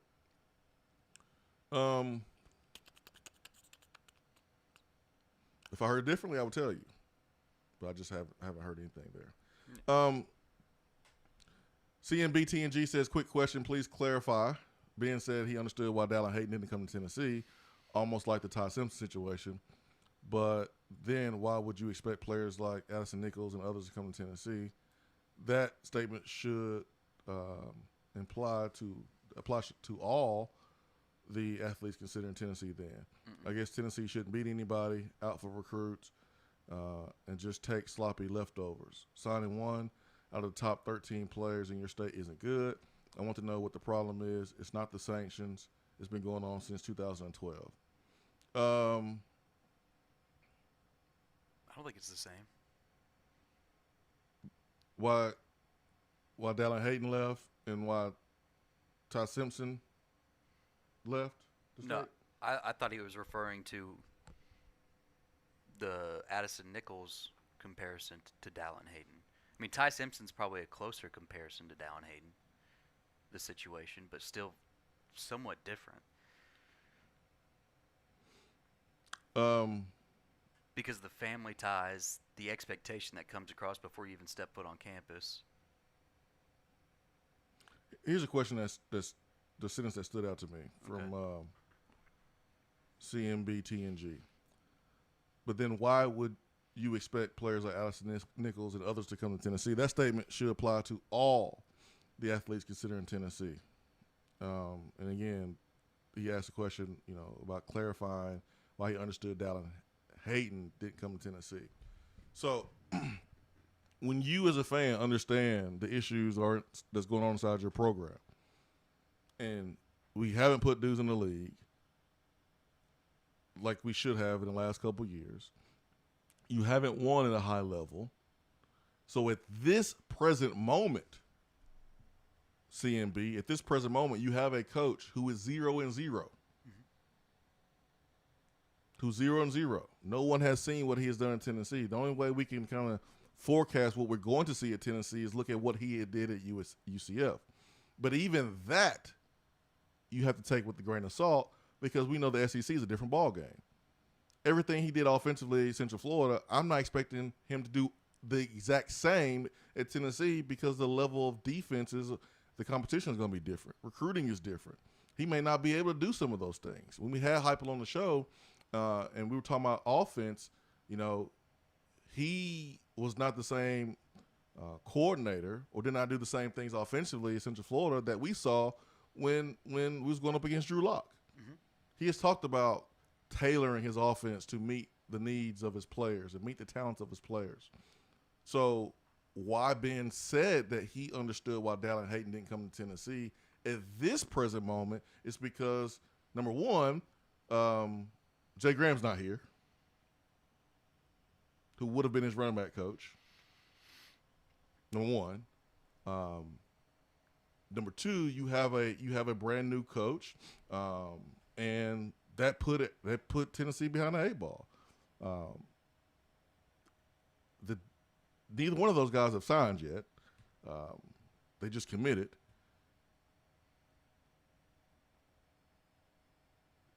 It's hard to sit here and expect every kid from Tennessee to come to Tennessee right now. So, which is why you understand. And if a player who's not a legacy player or a player who's not from Tennessee, if they say, hey, man, I love Tennessee. I love the coaches. I love the fans. I love the SEC. But I still just have a bit of a concern because of the sanctions, and they decide to go somewhere else. I think you would be in denial if you told yourself you didn't understand why that player did not go to Tennessee. And it doesn't even have to be the sanctions. Sometimes legacy players just want to blaze their own trail. They love what their father or their mother did at Tennessee, and that's great. They like Tennessee, but this situation's better for them, and that's okay. And again, like you mentioned, neither of these players have signed, so there's still time. But there are a ton of questions regarding Tennessee's program right now that if you put yourself in their shoes and you take off your blind faith orange-colored sunglasses and you rip out all of the proximity viewpoints because you've been so close to the program, that's where the most of your attention goes to. I mean, you'll be able to realize why some of these players look elsewhere. 2014. Running back being in the SEC, I mean, you better want it. You better 100% know for a fact that that's the place you're going to go. Because there's probably easier ways to the NFL other places. Yeah, 2013, Butch Jones was in his first year, right? 2013. Mm-hmm. 2014 recruiting class, you had legacies and you had guys that grew up wanting to play at Tennessee. You had Jalen Hurd that grew up, loving Tennessee. The difference between that group and right now is that Butch Jones had laid down a season already. He had beat South Carolina. He had lost some games, by a lot of points, to Oregon. But you had evidence. You could show those recruits, hey, this is where we were close, we get over the hump with you. Josh Heupel doesn't have that because he's in year 1. He hasn't coached a game yet. Those players decide to come to Tennessee. 7 legacy players. In the 14 class? Yeah. So what's different here is, man, you can't show these players anything. You don't have anything to show as a Tennessee coach. I'm curious to see how Heupel and company recruits in year 2. Because if you are in some battles and you come up a little bit short, that is something you can sell that may go in your favor, the way it did in 2014 when we were able to sell, hey, man, hey, look, we got these running backs. We got Marlon Lane and Rajon Neal, man, they're good kids, but we need more. We beat South Carolina. We got close to beating this team, but Hurt, you are more for us. You were able to show Josh Malone, hey, man, this is what we want to do on offense with our wide receivers. Josh Malone was able to see how he fit into the equation. You can't show a recruit any tape. On my visit, I sat down with Pat Washington. I watched tape of guys making plays or not making plays. And I saw myself being able to make the plays that guys didn't make that were shown to me. Heupel and company can't do that. They haven't coached the game yet. It's disappointed as I am that Dallin Hayden has not evolved. I understand. Like, I understand why he would pick Ohio State over Tennessee right now. I mean, I think, like, I remember when Trey Smith was making his announcement. I had already told myself when he was between Tennessee, Ohio State, and Alabama that whoever he picked, I would understand each decision. I understood why he would pick Tennessee. I understood why he would pick Alabama or Ohio State. Like, I understand. Of course, I want him. That doesn't mean I'm not disappointed. But I understand. I get it. So I hope that answers your questions, TMB. And it's a good question. It really is. And I feel what you're saying. No one is saying that we should just be okay with just taking sloppy second leftovers. No one is saying that we shouldn't fight and scratch and claw to recruit the top players. But what we are saying is you can't act surprised when a player doesn't pick Tennessee at this present moment. Like, when we was heading into 2016, we had a lot more to sell. We was on the brink of breaking through. We had guys that was getting ready to get themselves drafted. Like, you had a lot more to sell. And so if someone didn't pick Tennessee at that time, yeah, I would scratch my head a lot more. But I'm not scratching my head right now. I mean, I understand. All right. I just wanted to go back to a previous question. Right when Ben was leaving, Alpha Man on the text box asked Ben, there are baseball commits for the class of 2024. Why so early for baseball? How do you know this kid is going to be good enough to play at this level? To answer your question, that early for baseball, it's more rare than football and basketball, but you do know because there are guys where you just know physical freaks. I mean, in that class, 6'2 to 6'4, 6'5 guys that are already over 200 pounds, and they've never been in a weightlifting program. Just so much raw ability that you're willing to take a gamble that early. Yeah.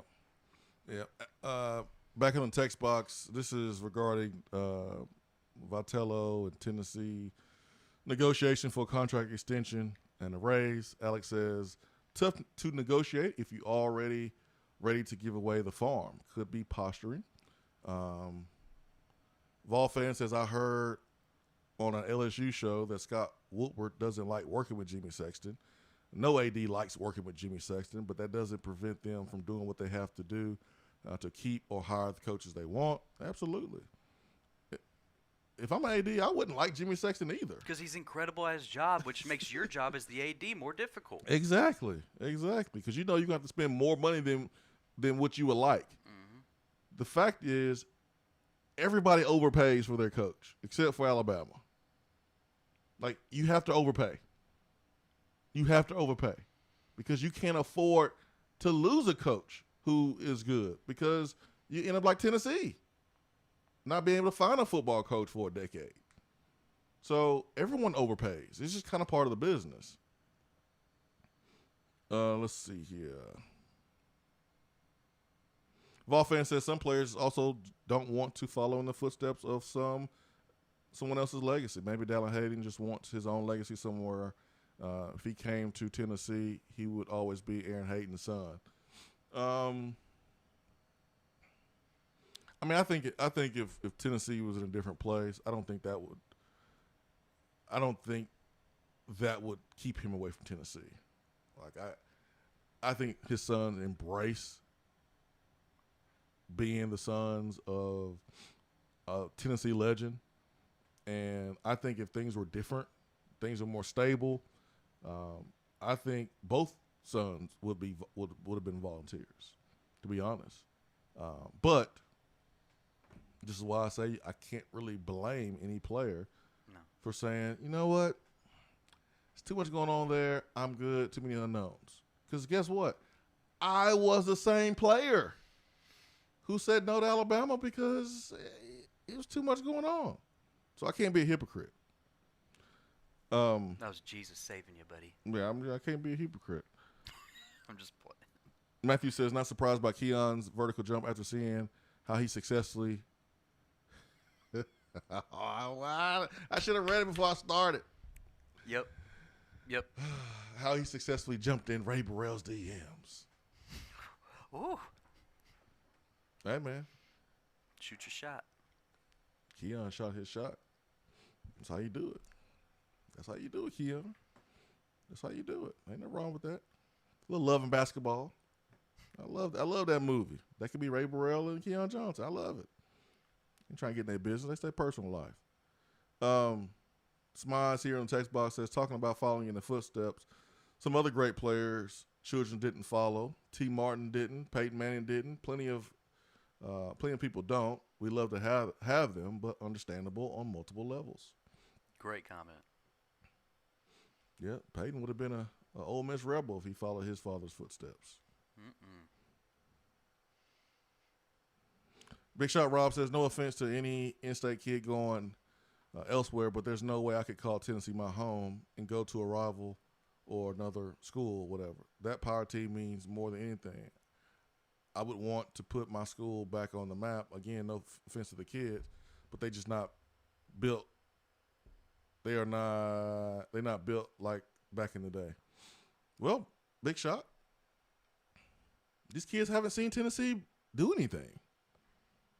So other than seeing their parents as Tennessee fans, they were in diapers when you were playing. We haven't given them a reason to love Tennessee like their parents love Tennessee.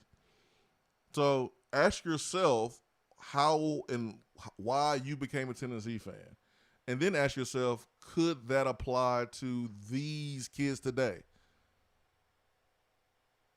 Ask yourself why you became a Tennessee fan. And then ask yourself, could kids today say the same thing? Brad, why did you become a Tennessee fan? For what 98 did to my dad and what led after that when it came to my dad and I's relationship and the bonding time we got at Neyland Stadium and other UT sporting events. Okay. So could we apply that to the kids today being? Nope, they weren't even born. So we can't really fault them for not loving Tennessee the way we love Tennessee, because we love Tennessee or started loving Tennessee at a time where maybe they were winning or having more success. Maybe, their reasons for being introduced to Tennessee is differently than the reasons you were introduced to Tennessee. So, again, I can't be a hypocrite because I called Alabama home for 18 years and had no problem packing my bags and leaving. Had no problem. And I lived in Alabama a long time before leaving. But guess what? I didn't have any parents rooting for Alabama around me. I didn't have anybody pushing me to go Alabama. I didn't have some team's logo in my house because the folks who raised me wasn't big college sports fans. Didn't have a team, excuse me. So I didn't feel that pressure. I didn't get that. I'm still intrigued by I don't know what Lloyd Carr said to you to get you so interested in Michigan, but it had to be something serious. Nothing. I didn't even meet him until like later in the process. It wasn't him. But you like Michigan. I like Michigan from afar. Yeah. It had nothing to do with them recruiting me. I just I did my research, and I chose them. And once they realized that I liked them, then they start putting more pressure on me because they don't spend a lot of time in the South because they know most kids want to stay in the South. But it took me to kind of reach out or respond to them reaching out, putting out fillers, let them know I was serious. Then they start putting the press on me. But I didn't meet Lloyd Carr until like way late in the process. Just like I didn't meet Coach Fulmer until way late in the process. It was more about, the recruiting guy, and the person who's recruiting me, and then the position coach. That's what I spent most of my time talking to. Makes sense. Just another example of, even if it doesn't make sense to the fan base, you never know what these prospects are thinking, the research they're doing themselves, and what intrigues them inside. Yep. Volstorm says, my family was loyal in the late 70s and early 80s when times was tough. So, yes, it applies now. It applies to Volstorm. So, I know one thing. I can't tell my kid who to root for. I don't know how anybody can tell their kid who to root for or how to think. How are you going to handle that as dad? Luckily, my kids love Tennessee. Well, yeah, but it's not because I told them who they need to root for. Yeah. I even asked my oldest, like, why are you a Tennessee fan? See, I thought she liked somebody else. She liked Clemson because of Amari. Okay. But now Amari's gone. She don't care nothing about Clemson. Huge Packers fan. Yeah, now she's an Amari fan. Yeah, I got you. And she liked LSU basketball, women's basketball, because they show her love. Like when Nikki Fargas was there, they show her a ton of love. But she's a Tennessee fan. And I asked her, like, why? Because it ain't because of just winning, but she sees my love for Tennessee, and that's why she loves Tennessee.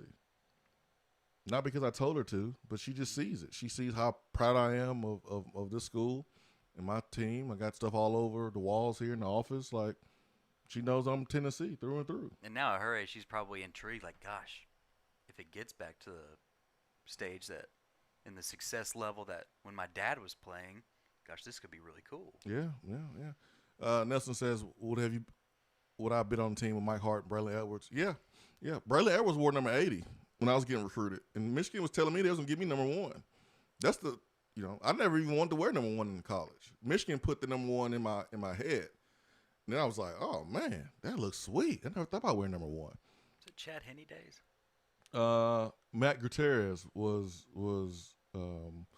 like a redshirt freshman. He would have been my quarterback. I'm not really sure who was the starting quarterback there, but I think Henne came in 07. No, I think Henne came in a little bit later. Excuse me, a year after me. I don't think Henne came in 03. I may be wrong, but yeah, I would have played with Mike Hart and Braylon Edwards if I went to Michigan then. 04 to 07. Yeah, so he came in 04. Yeah, so man, we just got to win. Simple as that. We got to win. We got to build relationships. Our football staff, our administration. This is more important than ever to build relationships with people, with our fans, with our VFLs,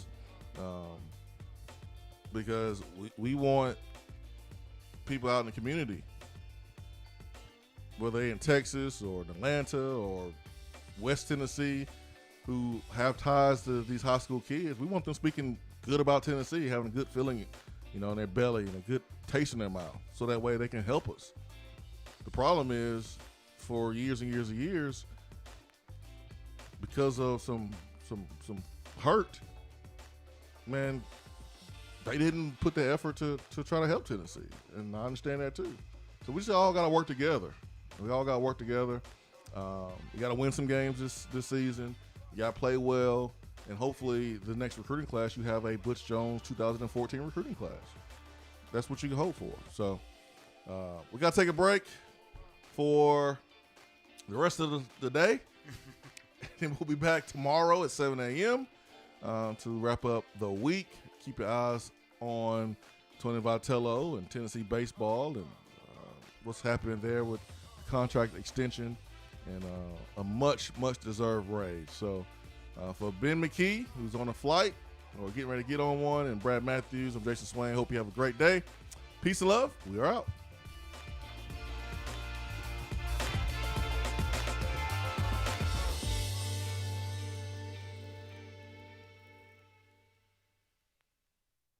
For a replay of each day's Swain Event TV, like us on Facebook.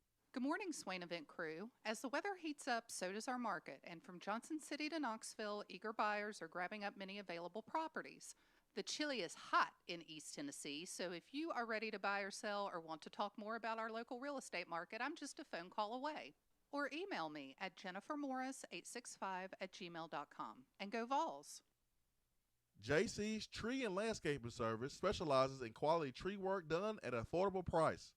Trimming and removing trees are their specialty. They also offer other services like land clearing, stump grinding, crane services, and all of your basic landscaping needs for both commercial and residential. JC's will give you a free estimate and beat any written quote by a competitor to guarantee that you get the lowest price around. Don't risk your land with a fly-by-night service. JC's Tree and Landscaping is licensed and insured. Give them a call at 865-599-3799. More and more Tennessee businesses are switching to Iris Networks for reliable, local, high-quality, high-speed business fiber internet. Iris provides direct internet access from 10 megs to 10 gigs with no payments for 90 days. Iris also offers next-generation business phones with work-from-anywhere capability from the mobile or laptop app. With local sales, support, and service, Iris is a partner in the community. Learn more at irisnetworkusa.com or call 865-448-IRIS. Iris Networks, a Tennessee business connecting Tennessee businesses. Home service problems occur, even at the most inconvenient times, like during a health crisis. And Tiller is always here to help you 24/7. As people are social distancing and staying at home on workdays, it's an easier time to take care of home maintenance items that you feel are necessary. And we've put new safety precautions in place, like wearing gloves, avoiding physical contact, new sanitation protocols, and limiting time in your home. We're here for you.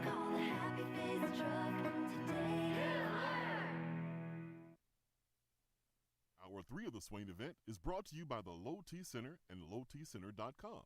Do you know your numbers? Feel like you again. Let us help.